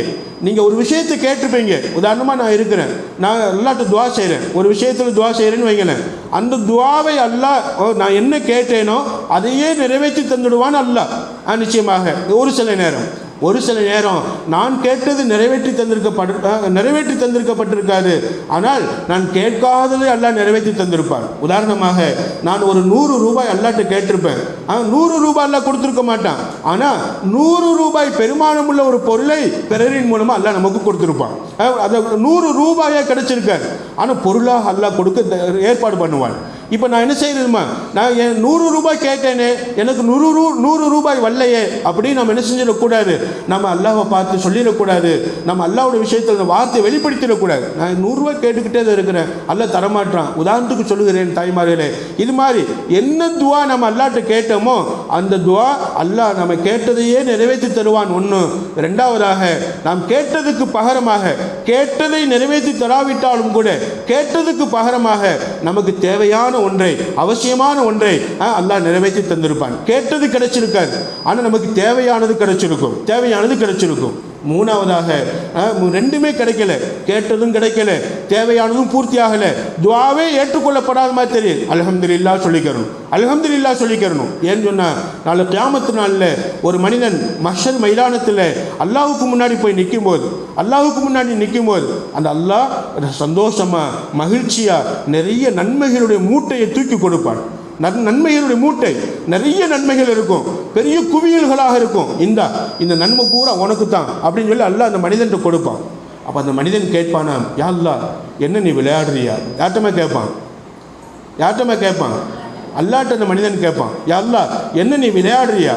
நான் இவ்வளவு நன்மை செய்யலையே, இவ்வளவு நன்மை நான் செய்யவே இல்லையே, இவ்வளவு நன்மை நான் செஞ்சேன்னு சொல்லி எனக்கு தூக்கி கொடுக்குறாயே, என்ன நீ அதாவது விளையாடுறியா என்கிட்ட அப்படி அந்த மனிதன் கேட்கும்போது அல்லாஹ் சிரிச்சுட்டு சொல்லுவான், என்னுடைய அடியாரே, இன்னென்ன நேரத்தில் நீ துவாக்கள் கேட்ட, நிறைய துவா கேட்டிருக்கிற, உன்னுடைய நிறைய துவாவை நான் ஏற்றுக்கொள்ளலை, ஒப்புக்கொள்ளலை, அதாவது மறுமை நாளில் இப்போ உனக்கு அதை நன்மையாக தர வேண்டும் என்பதற்காக வேண்டி நிச்சயமாக அதை நான் ஏற்றுக்கொள்ளாமல் உனக்காக நன்மையாக மாற்றி வைத்திருந்தேன். இதோ இந்த நன்மை பூராவுமே நீ துவா கேட்டு நான் ஏற்றுக்கொள்ளாத துவாக்கள், இந்த நன்மை பூரா உனக்குத்தான், உன் துவாவின் மூலமாக கிடைத்த துவாக்கள். அந்த மனிதன் சொல்வார், அதான் நன்மைகள், உன் துவாவின் மூலமாக கிடைத்த நன்மைகள். அந்த நன்மையை பார்த்துட்டு அந்த மனிதன் சொல்வானா, என்னுடைய எந்த துவாவும் ஏற்றுக்கொள்ளப்படாமல் இருந்திருக்க வேண்டுமே என்பதாக நினைப்பான். அல்லாஹ் அக்பர். எனவே அன்பு தாய்மார்களே, ஒரு துவா செஞ்சிட்டோம் அப்படின்னு சொன்னால் நம்ம கேட்டது கிடைச்சிருச்சு, அல்ஹம்துலில்லாஹ் சொல்லிக்கங்க. கேட்டது கிடைக்கல, யோசிச்சு பார்க்கணும், நமக்கு தேவையான ஏதாவது ஒன்று பூர்த்தி பண்ணி வச்சுருப்பான், துவா கேட்டிருப்போம், ஆனால் வேறொன்றும் நமக்கு எல்லாம் பூர்த்தி பண்ணி வச்சுருப்பான். அப்போ நாம் அப்பவும் அல்ஹம்துலில்லாஹ் சொல்லிக்கிறணும். ரெண்டுமே நடந்தது மாதிரி தெரியல, அப்பவும் அல்ஹம்துலில்லாஹ் சொல்லிக்கங்க. ஏமா கேட்டதும் கிடைக்கல, நம்ம கேட்டதுக்கு பகரமாக நமக்கு தேவையானதும் பூர்த்தி செய்து வைக்கப்படலை. ஏன் 3வது இந்த நேரத்தில் நம்ம அதாவது ரெண்டுமே கிடைக்கல, இந்த நேரமும் நம்ம துவா அதாவது அல்ஹம்துலில்லாஹ் சொல்லணும். ஏமா அல்ஹம்துலில்லாஹ் சொல்லணும்? அம்மா சொல்லுங்களேன். மறுமை நாளில் அந்த துவாவை நமக்கு நன்மையாக மாற்றித்தர அல்லாஹ் சேமித்து வைக்கிறான் என்பதை நினைத்து நாம் அல்ஹம்துலில்லாஹ் சொல்லிக்கிறோம். யார்கிட்டையும் ஒருபோதும் ஒரு வார்த்தை கூட சொல்லிடக்கூடாது, நான் தினமும் துவா கேட்டுக்கிட்டே தான் இருக்கிறேன், எங்கே என் துவா ஏற்றுக்கொள்ளப்படுது அப்படின்னு நம்ம நினச்சிடக்கூடாது. அப்படி துவாக்கள் ஏற்றுக்கொள்ளப்படாதது மாதிரி தெரிஞ்சுன்னு சொன்னால் ரெண்டு விஷயத்தை நீங்கள் ஞாபகம் வச்சுக்கோங்க. ஒன்று, ஹராம் நம்மள்கிட்ட இருக்குது, ஹராமை விட முயற்சி பண்ணணும். ரெண்டாவது, அந்த ஏற்றுக்கொள்ளப்படாத துவா நமக்கான சேமிப்பாக மாறு. இந்த ரெண்டையும் மனசில் வச்சுக்கோங்க. இன்ஷா அல்லாஹ். அல்லாஹ் போதுமானவன். அப்போ 9வது என்னம்மா, துவா ஏற்றுக்கொள்ளப்படணும் அப்படின்னு அவசரப்படக்கூடாது. நிச்சயமாக துவா ஏற்றுக்கொள்ளப்படலையே அப்படின்னு வார்த்தையை நம்ம சொல்லிடக்கூடாது. இது 9வது. 10வது, தஜ்தனிபு தகல்லுஃப ஃபி வக்தி துவா. துவா செய்யக்கூடிய நேரத்தில் அந்த துவாவுடைய நேரம், உதாரணமாக பள்ளிவாசலுக்கு வர்றோம், ஹஸரத் ரொம்ப நீண்ட நேரம் துவா செய்கிறாங்க அப்படின்னு சொன்னால் புஷுங்கிற சத்தம் வரக்கூடாது. அப்படித்தானம்மா? துவா செய்யும்போது என்ன இவ்வளோ நேரம் துவா செய்கிறாங்க, என்ன இவ்வளவு நேரம் துவா பண்ணுறாங்க அப்படிங்கிற அந்த சிரமத்தை வெளிப்படுத்தக்கூடாது. துவா செய்யும்போது கண்டிப்பாக ஜமாத்தா துவா செய்கிறோம், எல்லாரும் சேர்ந்து துவா செய்கிறோம், இது அல்லாஹ்விடத்தில் ஒப்புக்கொள்ளப்படுவதற்கு காரணமாக அமைஞ்சிடும். ஏன்னு சொன்னால் ஒரு இடத்துல 100 பேர் ஒன்று கூடுறாங்க அப்படின்னு சொன்னால் அந்த 100ல் ஒருத்தர் நல்லவராக இருப்பார். அந்த ஒருத்தருடைய ஆமீனுடைய பரக்கத்தினால் 100 பேருக்கும் துவாக்கள் ஏற்றுக்கொள்ளப்படும். எனவே ஜமாத்தாக எங்கெல்லாம் துவாக்கள் நடக்கிறதோ அங்கெல்லாம் கலந்து கொள்ளணும். அப்படி துவா கேட்கும்போது கொஞ்சம் நேரம் அதிகமாயிடுச்சு, ஒரு 5 நிமிஷம் அல்லது ஒரு 10 நிமிஷம் நீண்ட நேரம் துவா செய்கிறாங்க அப்படின்னு சொன்னால் சந்தோஷப்படணுமே தவிர அதை ஒரு பாரமாக கருதக்கூடாது. அதாவது துவா செய்வதை சிரமம் என நினைப்பதை தவிர்த்து கொள்ள வேண்டும். நிச்சயமாக துவா செய்வதை ரொம்ப பாரமாக நினைக்கக்கூடாது. ரொம்ப லேசாக அல்லது சந்தோஷமாக நம்ம அல்லாட்டும் துவா கேட்கணும். 11வது, ஹுஃபுலு ஸௌத்தி ஃபி துவா. துவாவில் சப்தத்தை தாழ்த்தி கொள்ளணும். துவா செய்யும்போது சப்தத்தை தாழ்த்தி கொள்ளணும். அதாவது பயத்தோடு அந்த சப்தம் வரணும் அல்லாஹ் இடத்துல. நிச்சயமாக அல்லாஹ் நம்ம மனசுக்குள்ளே துவா செஞ்சாலும் கேட்கக்கூடியவனாக இருக்கிறான், வார்த்தையை வெளிப்படுத்தி துவா செஞ்சாலும் கேட்கக்கூடியவனாக இருக்கிறான். கண்டிப்பாக இருந்தாலும் பணிவுங்கிற அடிப்படையில் அல்லாஹுக்கு முன்னாடி நம்ம துவா செய்யும்போது சப்தத்தை தாழ்த்தி துவா செய்வது நிச்சயமாக இது அல்லாஹுக்கு ரொம்ப பிடிக்கும். எத்தனாவதுமா? 11வது. 12வது, ஹுதூருல் கல்பி அஸ்னா துவா. துவா செய்யும்போது ஓர்மையோடு துவா செய்யணும். துவா செய்யும்போது எத்தனாவதுமா? 12வது. துவா செய்யும்போது ஓர்மை வேணும், கல்பு ஆஜராகணும், உள்ளம் ஆஜராகணும். துவா செஞ்சுக்கிட்டு இருக்கிறோம், இப்போ கடிகாரத்தை பார்த்துக்கிட்டு இருக்கிறோம், துவா செஞ்சுக்கிட்டு இருக்கிறோம், முன்னாடி விளையாண்டுக்கிட்டு இருப்பாங்க அவங்கள பார்த்துக்கிட்டு இருக்கிறோம், துவா செஞ்சுக்கிட்டு இருக்கிறோம், டிவி பார்த்துக்கிட்டு இருக்கிறோம். ஒரு அம்மா டிவி பார்த்துக்கிட்டே துவா செய்யுது, எப்படி அந்த துவா ஏற்றுக்கொள்ளப்படும்? ஸல்லல்லாஹு அலைஹி வஸல்லம் சொல்லுவாங்க, லா துஜாபு தாவத்து பி கல்பின் காஃபிலின். பொடுபோக்கான உள்ளத்தை கொண்டு துவா செய்யக்கூடிய துவா அதுக்கு பதில் தரப்படாதுன்னு சொன்னாங்க ஸல்லல்லாஹு அலைஹி வஸல்லம். எனவே பொடுபோக்காக நம்ம துவா கேட்கக்கூடாது, எதையோ நினச்சிக்கிட்டு துவா கேட்கக்கூடாது. நிச்சயமாக துவா செய்யும்போது உள்ளம் ஆஜராக வேண்டும். பாராமுகமாக பொடுபோக்கோடு துவா செஞ்சோம் அப்படின்னு சொன்னால் அந்த துவா ஒருபோதும் ஏற்றுக்கொள்ளப்படாது. அன்பான தாய்மார்களே, எனவே துவா செய்யும்போது அங்கெங்கும் பார்ப்பது, அந்த பக்கம் இந்த பக்கம் திரும்புவது, மேலே கீழே பார்ப்பது, அதாவது வேர்த்து சொன்ன துணியை வச்சு அப்படி வீசிக்கிட்டே துவா செய்கிறது, இது மாதிரியான காரியங்கள் எல்லாம் நம்ம தூக்கி எறிஞ்சிட்டு ஓர்மையாக என்ன செய்யணும்? நம்ம துவாக்களை செய்யணும். துவா செய்யும்போது நம்ம கைகளில் பார்வை இருக்கணும், அல்லாஹ் நம்ம முன்னாடி இருக்கிறது மாதிரி நம்ம நினச்சிக்கிறணும். இல்லையா அல்லாஹுக்கு முன்னாடி நாம் இருக்கிறோங்கிறத நினச்சிக்கிறணும். அப்படி நினச்சிக்கிட்டு நம்ம அழுது துவா கேட்கணும். பொடுபோக்கான உள்ளம் அங்கே இருக்கக்கூடாது, உள்ளம் ஆஜராகணும். எத்தனாவதுமா? 13வது. 12வது உள்ளம் ஆஜராகணும். 13வது அல் இஹ்லாசு ஃபி துவா. தூய்மையான, கிட்டத்தட்ட இந்த ரெண்டுமே ஒன்று தான், 12, 13 ஒன்று தான். ஆனால் இஹ்லாஸ் மன தூய்மையோடு துவா செய்யணும். மன தூய்மை, தூய்மையான எண்ணத்தோடு துவா செய்யணும். அன்பான தாய்மார்களே, தூய்மையான எண்ணம்னா புரியுதாமா? கலப்படமான எண்ணங்கள் இல்லாமல், பல எண்ணங்களை மனதில் வைத்தவர்களாக கலப்படமான எண்ணங்கள் இல்லாமல் நாம் என்ன செய்யணுமா? தூய்மையான எண்ணத்தோடு நம்ம அல்லாஹ் இடத்துல துவா செய்யணும். அதாவது அல்லாஹ் என் துவாவை ஏற்றுக்கொள்வான் அப்படிங்கிற அந்த எண்ணத்தோடு நம்ம என்ன செய்யணுமா? கண்டிப்பாக நம்ம துவா செய்யணும். அந்த துவாவை அல்லாஹ் கபூல் செய்வான். 14வது அத்துவா ஃபி ஷித்தத்தி வர் ரஹா. கவலையிலும் துவா செய்யணும், சந்தோஷத்திலும் துவா செய்யணும். சில பேருக்கு ஒரு பழக்கம் இருக்கும், ஏதாவது சிரமம் ஏற்பட்டுச்சு, துன்பம் ஏற்பட்டுச்சு, கவலை ஏற்பட்டுச்சு, உடனே பதறி போவோம். அப்போ தான் 2 கால் தொழுவோம், துவா செய்வோம்.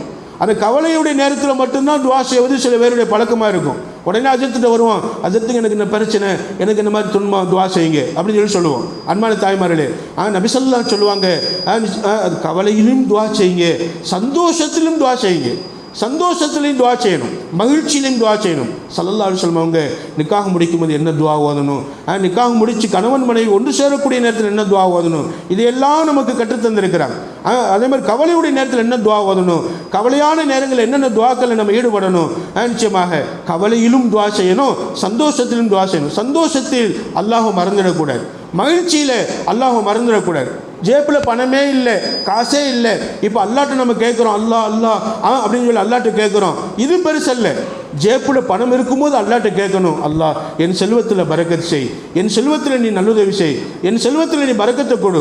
இப்படி நாம் பணம் இருக்கும்போதும் துவா செய்யணும், பணம் இல்லாத போதும் துவா செய்யணும். எல்லா நிலைகளிலும், கவலையிலும் நிச்சயமாக துவா செய்யணும், சந்தோஷத்துலையும் அல்லாட்ட என்ன செய்யணுமா, கண்டிப்பாக துவா செய்யணும். அன்பான தாய்மார்களே, இந்த பழக்கத்தை நம்ம உருவாக்கி கொள்ளணும் இன்ஷா அல்லாஹ். 14வது 15வது அதமு துஆயால நஃப்ஸி அவில் மாலி அவில் வலதி அவில் அகலி.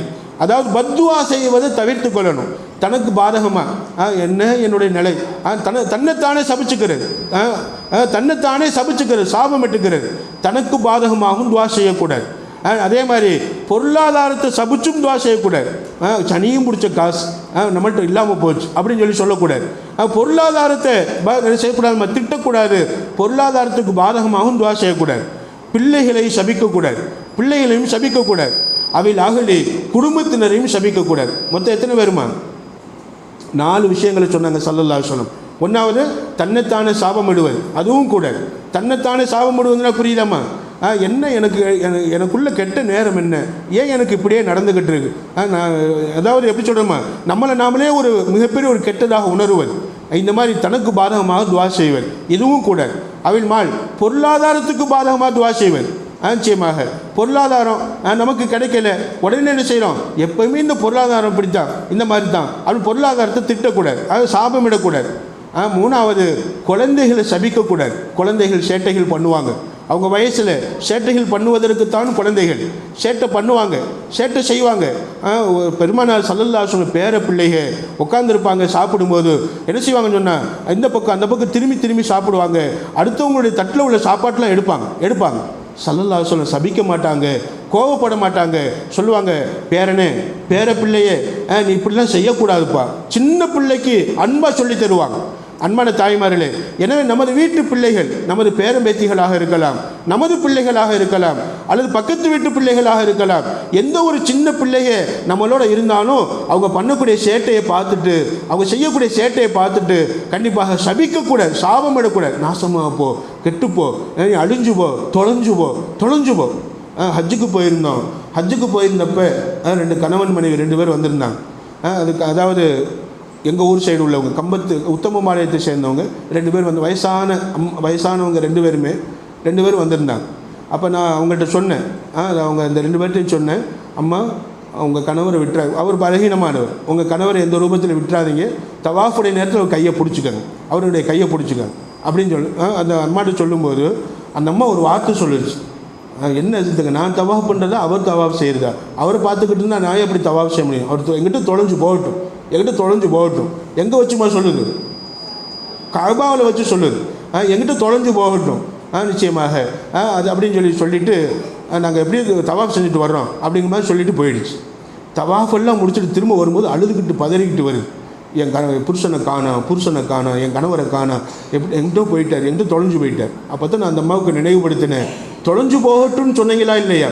தொலைஞ்சு போகட்டும் நீங்கள் சொன்ன வார்த்தை அல்லாஹ் அவரை தொலைக்க செய்து விட்டார். 3 நாளாக கிடைக்கல, 3 நாளாக அந்த அம்மா அழுதுகிட்டே இரு. 4வது நாள் அந்த அம்மாவுடைய வீட்டுக்காரரை ஒரு அரபி பெண்ணு தான் காரில் ஏற்றிட்டு வந்து நாங்கள் தங்கியிருக்கிற லாட்ஜில் இறக்கி விட்டு போச்சு. 4வது நாள் சொன்னேன், துவா கேளுங்கம்மா, தவாஃபுக்கு போங்க, அழுதுகிட்டே இருக்காதீங்க, அல்லாட்ட கேளுங்க. நாமளும் தேடி பார்த்துட்டோம், எங்கெல்லாம் தேடணும், அவர் கிடைக்கல. நிறைய இடத்துல தேடிட்டோம், நானும் சேர்ந்து தேடினேன், எல்லா பக்கமும் தேடணும், கிடைக்கல. 4வது நாள் இந்த அம்மா போயிட்டு தஹஜ்ஜுடைய நேரத்தில் அந்த கஅபாவுக்கு முன்னாடி போய் கேட்டிருக்கு, அல்லாஹ் நான் சொன்ன வார்த்தை தப்பு தான், தெரியாமல் சொல்லிட்டேன் ரப்பே, என் வார்த்தையை இந்த மாதிரி என் வார்த்தையை நீ கேட்டு என் சாபத்தை நீ ஏற்று என் கணவர் தொலைந்து போவதற்கு காரணமாக நான் ஆயிட்டேனே ரப்பே, என் கணவர் திரும்ப கிடைக்கணும். அல்லாஹ்ட்ட துவா செஞ்சிரு. அந்த துவாவினுடைய பிரதிபலன் அன்னைக்கு அவர் அல்லாஹ் அந்த லாட்ஜுக்கு கொண்டு வந்து சேர்த்துட்டான். அன்பான தாய்மார்களே, இப்படி நாம் என்ன செய்வதுமா, நம்மளுடைய குடும்பத்தில் உள்ளவங்களுக்கு எதிர்ப்பாக பத்வா செய்கிறது, பிள்ளைகளுக்கு எதிர்ப்பாக பத்வா செய்கிறது, இதுவெல்லாம் அல்லாஹ்விடத்தில் சில நேரங்கள் இருக்கும். அந்த நேரங்கள் அல்லாஹ் ஏற்றுக்கொள்ளுவான், உடனே அது பழிச்சிடும். சில நேரங்கள் பாருங்களேன், கழிச்சல்ல போக அப்படின்னு திட்டிருப்பீங்க பிள்ளைகளை, அவன் என்ன செய்வான், ஒரே பாத்ரூமாக போய்கிட்டே இருப்பான். அந்த பாத்ரூமாக போகிறதுக்கு வைத்தால போகிறதுக்கு காரணம் யாருமா நம்ம வார்த்தை, நம்மளுடைய வார்த்தை. கழிச்சல்ல போகன்னு சொன்னீங்க இல்லை, அந்த வார்த்தை சொல்லக்கூடிய வார்த்தை ஸல்லல்லாஹு அலைஹி சொல்லுவாங்க, எதையும் சபிக்காதீங்க. உங்கள் வீட்டில் உள்ள கோழியை சபிக்காதீங்க, சேவலை சபிக்காதீங்க. உங்கள் வீட்டில் ஒரு சேவக்கோழி தூங்கிக்கிட்டு இருக்கும்போது கொக்கரக்கோன்னு கத்துது, என்னமா சொல்லுவீங்களா? தசுபுத்திக்க சேவலை திட்டாதீங்க, சபிக்காதீங்க. ஏன்னு சொன்னால் கண்டிப்பாக உயிரினங்களே உங்கள் வீட்டில் வளரக்கூடிய ஆடு மாடு கோழி சேவல் இதெல்லாம் திட்டாதீங்க, சபிக்காதீங்க. ஏனென்று சொன்னால் அவைகள் அல்லாஹ்வை திக்ர் செய்கிறது. கொக்கரக்கோ கோன் கத்தலை, சுபஹான் தேரி குதிரர், சுபஹான் அல்லாஹ், அல்லாஹ்வை தஸ்பீஹ் செய்கிறது. எனவே அந்த தஸ்பீஹினால் உங்கள் வீட்டுக்கு பரக்கத்து வருமே தவிர கண்டிப்பாக உங்கள் வீட்டுக்கு எந்த விதமான சூழ்நிலையும் வராது. உயிரினங்களை சபிக்காதீங்க, பிள்ளைகளை சபிக்காதீங்க, வீட்டில் உள்ளவங்களை சபிக்காதீங்க, ஒருத்தரை சபிக்காதீங்க. ஏன்னு சொன்னால் நீங்கள் சபிக்கக்கூடிய வார்த்தை அல்லாஹ்வால் ஏற்றுக்கொள்ளப்படக்கூடிய நேரமாக இருந்தால் அந்த வார்த்தை உடனே பழிச்சுன்னு சொன்னாங்க ஸல்லல்லாஹு அலைஹி வஸல்லம். எனவே துஆக்களில் எத்தனாவது ஒழுக்கமா? 15வது ஒழுக்கம், சாபம் இடக்கூடாது, பிறரை சபிக்கக்கூடாது, அல்லது நம்மளை நாமளே சபிக்கக்கூடாது, நம்ம குழந்தைகளை சபிக்கக்கூடாது, குடும்பத்தினரை சபிக்கக்கூடாது. நிச்சயமாக அப்படி ஒரு வேளை நமது துஆக்களில் சபிக்கக்கூடிய வார்த்தை வந்தால் அந்த துஆவை அல்லாஹ் கபூல் செய்ய மாட்டான், அல்லாஹ் ஏற்றுக்கொள்ள மாட்டான். அல்லாஹ் நம்மளை பாதுகாக்க வேண்டும். அம்மா கேட்குறீங்களாம்மா? இந்த குழந்தைய அமர்த்துங்க இன்ஷா அல்லாஹ். 16வது அத்தலர்ரு வல் ஹுஷூ வர் ரகுபத்து வர் ரஹ்பா. துஆ செய்யும்போது பணிவு இருக்க வேண்டும், பயபக்தி இருக்க வேண்டும், துஆ செய்யும்போது ஆர்வம் இருக்க வேண்டும், துஆ செய்யும்போது துடிப்பு இருக்க வேண்டும். துஆ செய்யும்போது சந்தோஷமாக என்ன செய்யணுமா? அதாவது நபி ஸல்லல்லாஹு சொல்லுவாங்க, ஸல்லல்லாஹு அலைஹி ஹதீஸின் படி நமக்கு எழுதி காட்டுவாங்க, அத்தலர்ரு ஹுஷூ பயபக்தியோட, பணிவோட, பயபக்தியோட, ஆர்வத்தோட, துடிப்போட, சுறுசுறுப்பான நம்ம செய்யணுமா? அல்லாஹ்ட்ட துஆ கேட்கணும், சோர்ந்து போயிடக்கூடாது. அல்லாஹ்ட்ட துஆ கேட்கும்போது என் ரப்பு என்னை பார்க்குறான், என்னை பார்க்கக்கூடிய ரப்பு கண்டிப்பாக என் துஆவை ஏற்றுக்குருவான் அப்படிங்கிற துடிப்பான எண்ணத்தோடு துஆ செய்யணும். 16வது என்னமா? துடிப்பான எண்ணத்தோட துஆ செய்யணும். அந்த துடிப்பான எண்ணத்துலேயும் பணிவு இருக்க வேண்டும் இன்ஷா அல்லாஹ். 17வது ரத்துல் மலாலிமி இலா அஹ்லிஹா. நம்ம துஆ ஏற்றுக்கொள்ளப்படணும்னு சொன்னால் யாருக்காவது நம்ம அநியாயம் செஞ்சுருந்தா அந்த அநியாயம் செய்யப்பட்டவர்கள்ட்ட அந்த அநியாயத்துக்கு பகரமாக மன்னிப்பு கேட்டுக்கிறணும். உதாரணமாக ஒருத்தரை நம்ம அடிச்சிட்டோம், என்ன எதுக்காக அடித்தோம்? எந்த காரணமும் இல்லாமல் அடிச்சிட்டோம். இப்போ அந்த அடித்ததுக்கு பகரமாக நம்ம போயிட்டு என்ன செய்யணும்? அவர்கிட்ட கேட்கணும், எப்போ உன்னை அடிச்சுட்டேன், நீ திரும்ப என்னை அடிச்சுக்கோ அல்லது என்னை மன்னிச்சிரு என்பதாக மன்னிப்பு கேட்டுட்டு துஆ செய்யணும். அவர் மன்னிக்காத வரைக்கும், யாருக்கு நம்ம அநியாயம் செய்தோமோ அவர் மன்னிக்காத வரைக்கும் அல்லாஹ் நம்ம துஆவை ஏற்றுக்கொள்ள மாட்டான். உமர் ரலியல்லாஹு அன்ஹு ஒரு வேலைக்காரரை அடிச்சிட்டாங்க. அடித்ததுக்கு பின்னாடி பதறி போயிட்டாங்க. கூப்பிட்டாங்க, அந்த வேலைக்காரரை கூப்பிட்டு சொன்னாங்க, இதோ நான் உன்னை அடித்த குச்சி இந்தா, நான் உன்னை எப்படி அடித்தேனோ அதே மாதிரி என்னை திரும்ப அடின்னு சொன்னாங்க. ஜனாதிபதி அல்லவா அவர் சொன்னார், வேலைக்காரன், நீங்கள் ஜனாதிபதி, நீங்கள் பெரிய பதவியில் இருக்கிறீங்க, நான் சாதாரண ஒரு வேலைக்காரன், நான் உங்களை மன்னிச்சிட்டேன்னு சொன்னாங்க. இப்போ நான் அல்லாஹ் கோபத்திலிருந்து பாதுகாப்பு பெற்றுட்டேன்னு சொன்னாங்க. அன்பான தாய்மார்களே, ஜனாதிபதியாக இருந்தாலும் கூட ஏதோ ஒரு காரணத்தினால் அடிச்சுட்டாங்க, பதறி போயிட்டாங்க, திரும்ப செஞ்சுட்டாங்க. அந்த அடித்த அடி நமக்கு அநியாயமாக மாறிடக்கூடாது. அநியாயம் செய்யப்பட்டவர் அவர், அடி வாங்கியவர்கிட்ட நம்ம மன்னிப்பு கேட்கணும். அந்த மன்னிப்புக்கு ஒன்றும் அவர் மன்னிச்சிட்டேன்னு சொல்லணும், இல்லையா திரும்ப அவரை நம்மளை அடிக்கணும். ஸல்லல்லாஹு அலைஹி வஸல்லம் சொல்லுவாங்க, மௌத்துடைய நேரத்தில், மௌத்தாக போகக்கூடிய நேரத்தில் யாராவது நான் அடிச்சிருந்தால் திரும்ப என்னை அடிங்க. அதாவது ட்ரெஸ்ஸை, தான் உடுத்திருந்த உடையை விலக்கி காட்டினாங்க. யாரையாவது நான் அடிச்சிருந்தால் நான் எப்படி அடித்திருந்தேனோ அது மாதிரி என்னை அடிங்கன்னு சொல்லி காட்டினாங்க. ஒரு சஹாபி எந்திரிச்சாங்க, யாரும் சொல்லலாம், என்ன நீங்கள் அடிச்சீங்க அப்படின்னு சொல்லும்போது, அப்படியா வாங்க, தனியாக கூப்பிட்டாங்க, அடிக்க சொன்னாங்க. எப்படி நான் உங்களை அடித்தேனோ அது மாதிரி அடிக்க சொன்னாங்க. ஏன்? அல்லாஹ்ட்ட நான் மாட்டிக்கிறக்கூடாது, அல்லாஹ் என்னை தண்டிச்சிடக்கூடாது, அடிங்க. நான் இந்த இடத்துல அடித்தேங்க, முதுகுலேருந்து வரும் அல்லது நெஞ்சிலேருந்து வரும், இந்த இடத்துல அடித்தீங்க, உங்களுடைய ஆடையை விளக்குங்க அப்படின்னா ஆடையை கலட்டிட்டாங்க. ஸல்லல்லாஹு அலைஹி அடிங்கன்னு சொன்னாங்க. ஸல்லல்லாஹு அலைஹி வஸல்லம் அந்த சஹாபி அப்படி கட்டி தழுவி முத்தமிட்டு தன்னுடைய நெஞ்சை அவங்க நெஞ்சோடு வச்சு உடம்போடு வச்சு சொன்னாங்க, யாரும் சொல்லலாம், என் உடம்பை நரக நெருப்பு தீண்டக்கூடாது, என் உடம்பு உங்கள் உடம்போடு சேர்ந்த உடம்பு என் உடம்பு.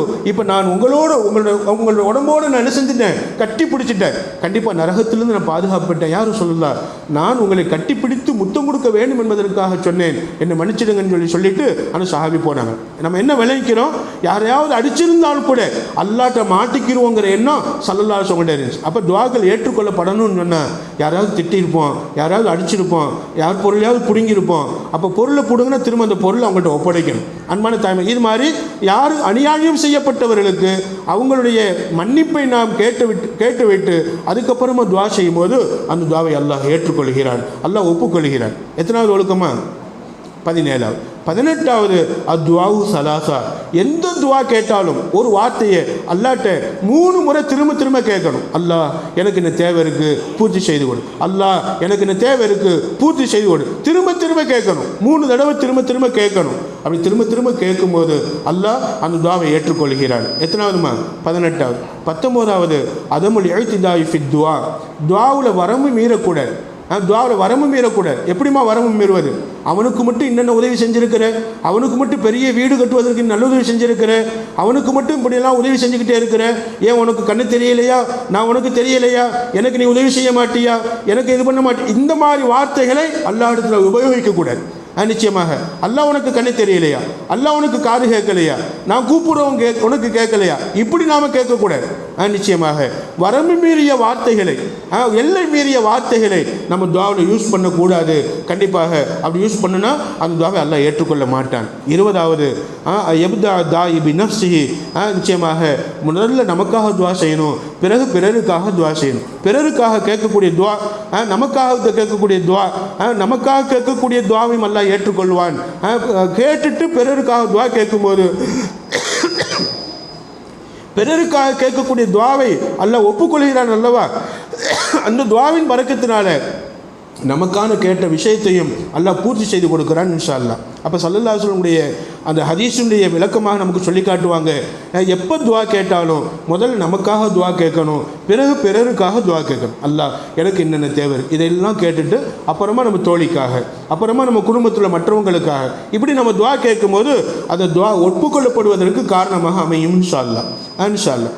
அப்போ நமக்காக துஆ கேட்கணும், நமக்காக நிறைய துஆ கேட்கணும். அல்லாஹ் இடத்துல நமக்காக நிறைய துஆ கேட்கும்போது அந்த துஆவை அல்லாஹ் கபூல் செய்கிறான், அல்லாஹ் ஏற்றுக்கொள்கிறான். அன்பான தாய்மார்களே, அந்த ஹஜ்ஜுன்னு சொன்னேன் அல்லவா, தவாஃப் செய்யும்போது சொல்லியிருப்பேன்னு நினைக்கிறேன், தவாஃப் செய்யக்கூடிய நேரத்தில் நிச்சயமாக எனக்கு கண்கூடாக ஏற்பட்ட ஒரு நிகழ்ச்சி.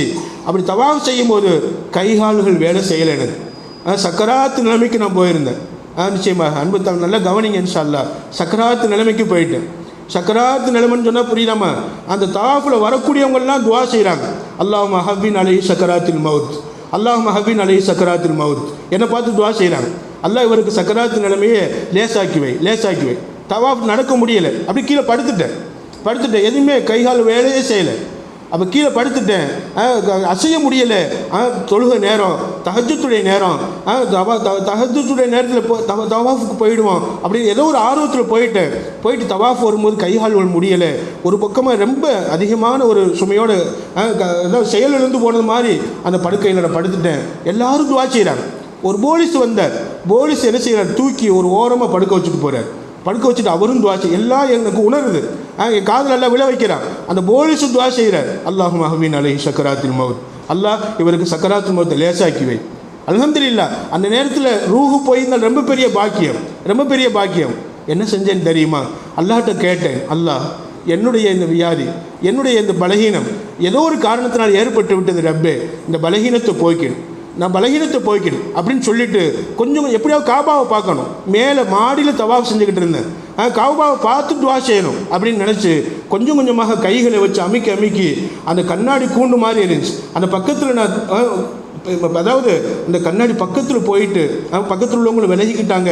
போயிட்டு கௌபாவை பார்த்து துஆ செஞ்சேன். முதல்ல எனக்காக துஆ செஞ்சேன், அல்லாஹ் எனக்கு ஷிஃபாவை கொடு, அல்லாஹ் என்னுடைய நோயை போக்கி வை, என்னுடைய நோயை சரியாக்கி வை அப்படின்னு துஆ செஞ்சுட்டு அந்த கௌபாவை பார்த்து கேட்ட வார்த்தை என்ன தெரியுமா, அல்லாஹ் எனக்கு 2 பொம்பளை பிள்ளை இருக்கிறாங்க, அந்த பொம்பளை பிள்ளைகளுக்கு நான் திருமணம் முடிக்கணும், அந்த பிள்ளைகளுடைய காரியத்தை நிறைவேற்றணும், அந்த பிள்ளைகளுடைய காரியத்தை நிறைவேற்றி முடித்ததுக்கு பின்னாடி ரப்பே இதே இடத்துக்கு நான் வருவேன், இங்கேயே நான் தவாஃப் செய்வேன், இதே தவாஃபுடைய நிலையில் என்னுடைய ரூஹை நீ வாங்கிக்கொள் ரப்பே அப்படிங்கிற துவாவை அங்கே நான் அல்லாஹ் இடத்துல முறையிட்டேன். அதாவது என்ன துவா கேட்டேன் என்று சொல்லக்கூடாது, இருந்தால் பாடத்துக்காக வேண்டி நான் உங்களிடத்தில் இதை நான் சமர்ப்பிக்கிறேன். நிச்சயமாக நமக்காக துவா செஞ்சுட்டு பிறகு பிறருக்காக துவா செய்யும் போது அந்த பிறருக்காக துவா செய்கிறோம் அல்லவா, அதை ஏற்றுக்கொள்ளும் பரக்கத்தினால் அல்லாஹ் நமக்கான துவாவையும் ஏற்றுக்கொள்கிறான். அப்போ நான் என் பிள்ளைகளுக்காக சொல்லி நான் கேட்கக்கூடிய அந்த நேரத்தில் வல்ல அல்லாஹ் உடம்புக்குள்ள ஒரு மாற்றத்தை தந்தான், உடலுக்குள்ள ஒரு மாற்றத்தை தந்தான். பலகீனங்கள் நீங்குவது போல் தெரிந்தது. கொஞ்சம் எந்திரிச்சு உட்காரக்கூடிய பாக்கியம் கிடைச்சது. உட்காந்து தவழ்ந்து போய் பக்கத்தில் ஜம்சம் தண்ணி ஒரு கேன் இருந்துச்சு, பிடிச்சி நிறைய குடிச்சுக்கிட்டே இருந்தேன். அந்த ஜம்சம் தண்ணியை குடித்ததுக்கு பின்னாடி வல்ல அல்லாஹ் உடம்புல உள்ள பலகீனத்தையும் அந்த நோயை நீக்கிட்டான். எந்திரிச்சு நின்று ஃபஜ்ர் இகாமத் சொல்லப்பட்டுருச்சு. இகாமத்து சொல்லப்பட்ட பின்னாடி ஃபஜ்ர் தொழுகையில் கலந்து கொள்ளக்கூடிய வாய்ப்பை தந்தான். பிறகு அந்த தவாஃபை 2 சுற்று தான் சுற்றிருந்தேன், மிச்சம் 5 சுற்று சுற்றணும். அந்த 5 சுற்றையும் சுற்றி பூர்த்தி பண்ணினதுக்கு பின்னாடி ரூமுக்கு வந்து சேர்ந்தோம். அதுக்கு பின்னாடி இன்னைக்கு வரைக்கும் அல்ஹம்துலில்லாஹ் அந்த பலகீனம் என்பது ஏற்படலை, அந்த உடல் பலகீனம் என்பது ஏற்படலை. ரெண்டு காரியம் எல்லாம் நிறைவேற்றி தந்துட்டான். இப்போ என்னுடைய துவா உம்ராவுக்கு போகணும், தவாஃப் செய்யணும், தவாஃபில் என்ற ரூஹு பிரியணும். அன்பான தாய்மாரு, இப்போ நம்ம அல்லாஹ்ட்ட கேட்கும்போது இன்ஷா அல்லாஹ் இதை நாம் சொல்லி கேட்குறோம், நமக்காக கேட்குறோம். அப்படி கேட்கும்போது அந்த துவா ஏற்றுக்கொள்ளப்படணும்னு சொன்னால் பிறருக்காக நம்ம கேட்கக்கூடிய துவாவையும் சேர்த்துக்கணும். நம்ம தோழிகளுக்காக துவா செய்யணும், நம்ம உறவுகளுக்காக துவா செய்யணும், வீட்டில் உள்ளவர்களுக்காக துவா செய்யணும், பிள்ளைகளுக்காக துவா செய்யணும். இப்படி பிறருக்காக செய்யக்கூடிய துவாவை சேர்த்துக்கொள்ளும் போது நமக்கான கேட்ட துவாவையும் அல்லாஹ் ஏற்றுக்கொள்கிறான், கபூல் செய்கிறான். இது எத்தனாவது ஒழுக்கமா? 20வது ஒழுக்கம். தனக்காக துவா செய்வதோட தனக்காக துவா செய்ததுக்கு பின்னாடி பிறருக்காக துவா செய்வது. இன்ஷா அல்லாஹ் இது துவாக்கள் ஏற்றுக்கொள்ளப்படுவதற்கு காரணமாக அமைஞ்சிடும். 21வது அங்கே தவஸ்ஸல இலல்லாஹி பி அஸ்மாஇல் ஹுஸ்னா. அஸ்மாஉல் ஹுஸ்னா ஓதிட்டு துவா செய்யணும். அஸ்மாஉல் ஹுஸ்னா ஓதிட்டு துவா செய்யணும். அஸ்மாஉல் ஹுஸ்னா 99 திருநாமங்கள், அந்த திருநாமங்களை ஓதிட்டு சலவாத்து ஓதிட்டு நம்ம அல்லாஹ் இடத்துல வசீலா தேடும்போது யா அல்லாஹ் இந்த சலவாத்தின் மகிமையினால் உன்னுடைய திருப்பெயரின் பொருட்டால் அல்லாஹ் என் துவாவை ஏற்றுக்கொள் என்று வசீலா தேடும்போது நிச்சயமாக அல்லாஹ் அதை ஏற்றுக்கொள்கிறான், அல்லாஹ் அதை கபூல் செய்கிறான், அல்லாஹ் அதை ஒப்புக்கொள்கிறான். அன்பான தாய்மார்களே, அப்போ வசீலா தேடுவது எதை கொண்டுமா வசீலா தேடணும்? 3 விஷயங்களை அல்லாஹ்ட்ட சொல்லி நம்ம துவா கேட்கலாம். ஒன்று அல்லாஹ்வுடைய பெயர்களை சொல்லி, 2வது சலவாத்து சொல்லி அல்லாஹ் இந்த சலவாத்தின் பரக்கத்தினால் என் துவாவை ஏற்றுக்கொள் அல்லாஹ்ட்ட கேட்கலாம். 3வது என்னம்மா, ஒரு நல்ல காரியம் செய்துட்டு அல்லாஹ்ட்ட துவா செய்கிறார். ஒரு நல்ல காரியம் 2 ரக்காத் தொழுதுட்டு துவா செய்கிறார், அது ஜக்காத்து கொடுத்துட்டு துவா செய்கிறார், அது சதக்கா பண்ணிட்டு துவா செய்கிறார். ஏதாவது ஒரு நல்ல காரியத்தை செஞ்சுட்டு அல்லாஹ்ட்ட துவா செய்கிறார். இப்போ துவாக்கள் ஏற்றுக்கொள்ளப்படும் என்று நமக்கெல்லாம் ஸல்லல்லாஹு அலைஹி வஸல்லம் சொல்லி காட்டுவாங்க. அன்பான தாய்மார்களே, இப்போ 3 விஷயம் அதாவது துவாவில் 3 விஷயத்தை குறிப்பிட்டு சொல்லி துவா கேட்கலாம். 1வது என்னம்மா, அல்லாஹ்வுடைய திருநாமங்கள். 2வது என்னம்மா, ஸலவாத். 3வது என்னம்மா, ஏதாவது ஒரு நல்ல செயல், அது சதக்காவாக இருக்கலாம், ஜக்காத்தாக இருக்கலாம், 2 ரக்காத் தொழுகையாக இருக்கலாம். இப்படி நம்ம நல்ல செயலை செஞ்சுட்டு அல்லாஹ்ட்ட துவா கேட்கணும். இப்போ துவா ஏற்றுக்கொள்ளப்படும். 22வது அல்லாஹ் எதுவா பீஸ்மின் கத்தியாத்தி ரஹமின், சொந்த பந்தத்துக்கு பாதகமாக துவா செஞ்சிடக்கூடாது. அவன் அழிஞ்சு போகணும், என் தம்பி அப்படி ஆகிடணும், என் அண்ணன் இப்படி ஆகிடணும், என் மாமா இப்படி ஆகிடணும், சொந்த பந்தத்துக்கு பாதகமாக துவா செய்வேன். அப்படி துவா செஞ்சிடக்கூடாது. அல்லது பாவமான வார்த்தையை சொல்லி துவா செய்வேன்.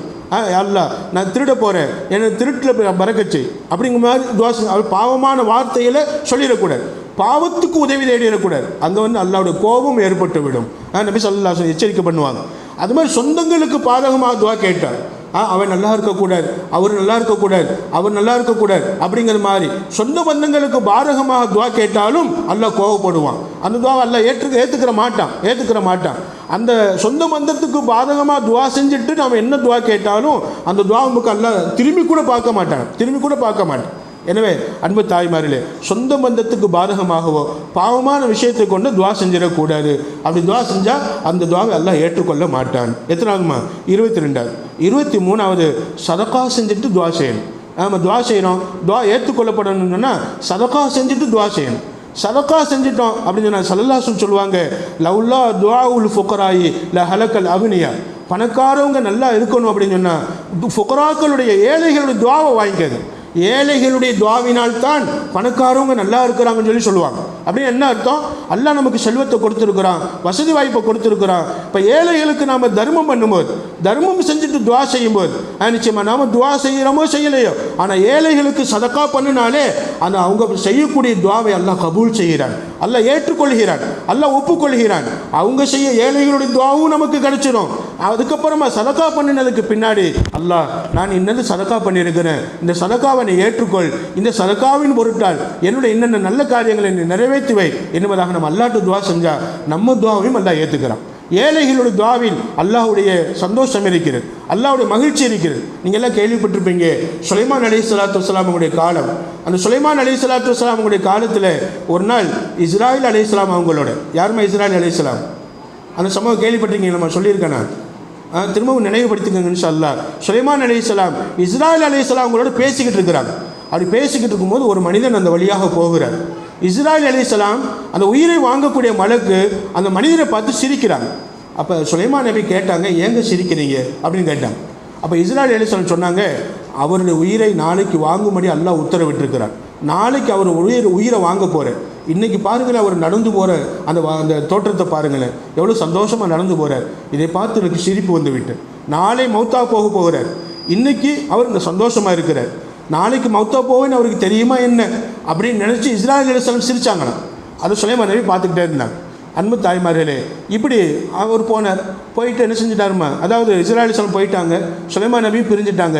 ரொம்ப நீண்ட நாள் கழிச்சு, கிட்டத்தட்ட அதாவது 3-4 மாதங்கள் கழிச்சு, சில ஹதீஸில் வரும் 2-3 வருடங்கள் கழிச்சு அவங்க பார்க்குறாங்க, அதே மனிதரை பார்க்குறாங்க. அந்த மனிதர் சந்தோஷமாக வந்து கொண்டு இருக்கிறார், சந்தோஷமாக நடந்து போய் கொண்டு இருக்கிறார். அப்போ சுலைமான் நபி யோசிக்கிறாங்க, இந்த மனிதரை பார்த்து தானே அன்றைக்கி இஸ்ராயில் அலைஹிஸ்ஸலாம் சொன்னாங்க இவர் நாளைக்கு மௌத்தாகிடுவார்னு சொல்லி, இத்தனை மாதமாச்சு இன்னமும் இவர் உயிரோடு இருக்கிறாரு. அப்போ அந்த உயிரை வாங்கலையா, அவர் உயிரை வாங்கலையா அப்படின்னு யோசிச்சுக்கிட்டு இருக்கும்போது இஸ்ராயில் அலைஹிஸ்ஸலாம் வந்துட்டாங்க. இஸ்ராயில் அலைஹிஸ்ஸலாம் வந்துட்டாங்க. என்ன சுலைமான் நபியை பார்த்து கேட்குறாங்க, என்னங்க சுலைமான், ரொம்ப ஆழ்ந்த சிந்தனையில் இருக்கிறீங்க, ஆழ்ந்த யோசனையில் இருக்கிறீங்க அப்படிங்கும்போது சுலைமான் நபி கேட்டாங்க, இல்லை ஒரு நாள் இதே மாதிரி ஒன்றா நம்ம 2 பேரும் பேசிக்கிட்டு இருந்தோம், ஒருத்தர் நடந்து போய்கிட்டு இருந்தார், அவரை பார்த்து நாளைக்கு மௌத்தா போக போகிறான்னு சொன்னீங்க, ஆனால் அவரை இன்றைக்கி ரொம்ப நாள் கழித்து இன்றைக்கி பார்க்குறேன் அவர் உயிரோடு போகிறார், அவர் தானா அல்ல வேறொரு நபரா என்பதாக கேட்கும்போது அந்த இஸ்ராயில் அலைஹிஸ்ஸலாம் சொன்னாங்க, அந்த மனிதரைத்தான் நீங்கள் பார்த்தீங்க, அன்னைக்கு பேசிக்கிட்டு போனார்ல அதே மனிதர் தான் இவர்.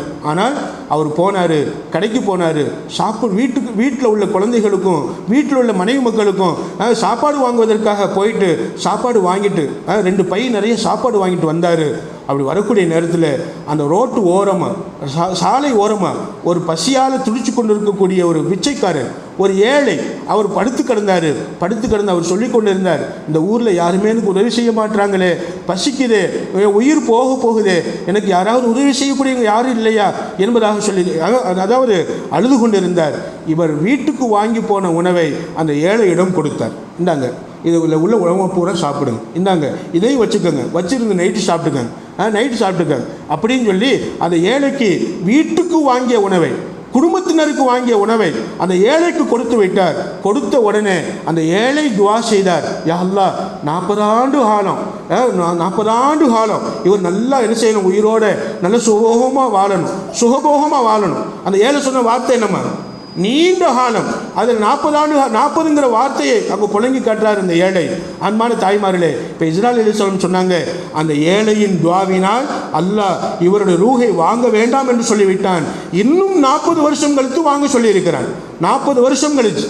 அப்போ ஏழைக்கு செஞ்ச ஒரு சின்ன அதாவது உதவி, அந்த உதவியினால், அந்த ஏழை செய்த துவாவினால் அல்லாஹ் சுப்ஹானஹு வ தஆலா வாழ்நாளை அதிகப்படுத்துகிறான்னு சொன்னால், அன்பானவர்களே, இதுதான் துவாவினுடைய மகிமை. நிச்சயமாக ஏழைகளுடைய துவாவை நாம் பெற்றுக்கொள்ள வேண்டும் சதகாவின் மூலமாக. அந்த ஏழைகள், கஷ்டப்படக்கூடியவர்கள், இவர்கள் அல்லாஹ்விடத்தில் கையேந்தி துவா கேட்டால் வாழ்நாளில் நமக்கு பரக்கத்து கிடைக்கிறது, நீண்ட ஆயுள் கிடைக்கிறது, நோய் நொடிகள் நீங்குகிறது. அதே மாதிரி நம்ம கேட்காமலே அல்லாஹ் பல சௌகரியங்களை அல்லாஹ் நமக்கு ஏற்படுத்தி தருகிறான் ஏழைகளுக்கு உதவி செய்வதன் மூலமாக. இப்படி 23 ஒழுக்கங்களை நமக்கெல்லாம் சொல்லி காட்டுவாங்க இமாம் பெருமக்கள். இந்த 23 ஒழுக்கங்களை நாம் பேணி நடந்து பேணி வாழ்ந்து இந்த ரமலான் மாதம் முழுவதும் சரி, ரமலானுக்கு பின்னாடியும் சரி, உயிரோடு உள்ள காலமெல்லாம் நம்ம அதையும் அல்லாட்ட துவா கேட்போம். உதுஊனி அஸ்தஜிபு லக்கும், ஏன்ட்டு துவா கேளுங்க, உங்கள் துவாவை நான் ஏற்றுக்கொள்கிறேன் என்று அல்லாஹ் சொல்கிறான். துவா கேட்பதை அல்லாஹ் விரும்புகிறான். துவா கேட்காமல் இருப்பதை பார்த்து அல்லாஹ் கோபப்படுகிறான். அதாவது மல்லம் யஸ்அல் இல்லாஹ் யக்லபு அலை, யார் அல்லாட்ட கேட்பதே இல்லையோ, கையேந்தி துவா கேட்பதில்லையோ, அவர்களை பார்த்து அல்லாஹ் கோபப்படுகிறான். அல்லாஹ் கோபப்படுகிறான். அன்பானவர்களே, அதனால நம்ம தினமும் துவா செய்யணும். எல்லா நிலைகளிலும் துவா செய்யணும். கஷ்டத்திலும் துவா செய்யணும், சந்தோஷத்திலும் துவா செய்யணும். இப்படி நம்ம துவா செய்து கொண்டே இருக்க வேண்டும். துவாக்களை அதிகப்படுத்திக் கொள்ள வேண்டும். துவா என்பது அதுதான் வணக்க வழிபாடு என்பதை நாம் மனதில் வைத்து நிறைய துவா செய்து துவாவின் மூலமாக அல்லாஹ்வுடைய நெருக்கத்தையும் அவனுடைய அன்பையும் அவனுடைய பாசத்தையும், குறிப்பாக இந்த ரமலான் மாதம் முழுவதும் நோன்பு இருக்கக்கூடிய பகல் நேரத்திலும், நோன்பு திறந்ததுக்கு பின்னாடி இரவு நேரத்திலும், குறிப்பாக சஹர் நேரத்தில் நோன்பு திறக்கக்கூடிய நேரம், இந்த 2 நேரத்திலையும், சஹர் நேரத்தில் காலையில் சாப்பிட்றோம், சாப்பாட்டிலேயே நம்மளுடைய நேரத்தை போய்க்கிறக்கூடாது. சாப்பிட்டுட்டு துவாவுக்கு கொஞ்சம் நேரத்தை ஒதுக்கிடணும், அல்லது துவா செஞ்சுட்டு சாப்பிடணும். அதே மாதிரி இஃப்தாருடைய நேரம், நோன்பு திறக்கிற நேரம், ஸல்லல்லாஹு அலைஹி சொல்லுவாங்க, நோன்பு திறக்கக்கூடிய நேரம், நோன்பு திறக்கக்கூடிய நேரம் அது துவாக்கள் ஏற்றுக்கொள்ளப்படக்கூடிய நேரம். அந்த நேரத்தில் நோன்பு திறப்பதற்காக பலகாரங்கள், உணவு பண்டங்கள் தயாரிப்பதில் நம்ம நேரங்களை ஈடுபடுத்தி விடாமல் முன்கூட்டியே தயார் செய்து வைத்து விட்டு அந்த நோன்பு திறக்கிற நேரத்துக்கு ஒரு 10 நிமிஷத்துக்கு முன்னாடி உட்கார்ந்து இஸ்திக்ஃபார் செஞ்சுட்டு நம்ம அல்லாஹ்விடத்தில் இந்த காலங்களில், ரமலானுடைய காலங்களில் நிறைய துவா செய்யணும். இன்ஷா அல்லாஹ் அந்த நோன்புடைய காலங்களில் கேட்கக்கூடிய துவாக்களை எல்லாம் அல்லாஹ் ஒப்புக்கொள்கிறான். குறிப்பாக நோன்பு திறக்கிற நேரத்தில் கேட்கக்கூடிய துவா அல்லாஹ்விடத்தில் உடனே அங்கீகரிக்கப்படும் என்பதை இந்த நல்ல நேரத்தில் நான் நினைவுபடுத்தவனாக, நிறைய துவாக்கள் செய்யக்கூடிய மக்களாக அல்லாஹ் என்னையும் உங்களையும் நம் எல்லோரையும் ஆக்கி அருள் புரிவானாக என துவா செய்து எனது இன்றைய உரையை, இந்த சிறிய உரையை நான் நிறைவு செய்கிறேன். வாஹிரு தாவான் அல்ஹம்துலில்லாஹி ரபில் ஆலமீன். அஸ்ஸலாமு அலைக்கும் வரஹ்மத்துல்லாஹி வபரகாத்துஹு. இன்ஷா அல்லாஹ் நாளைய தலைப்பு கடலளவு நன்மைகள்.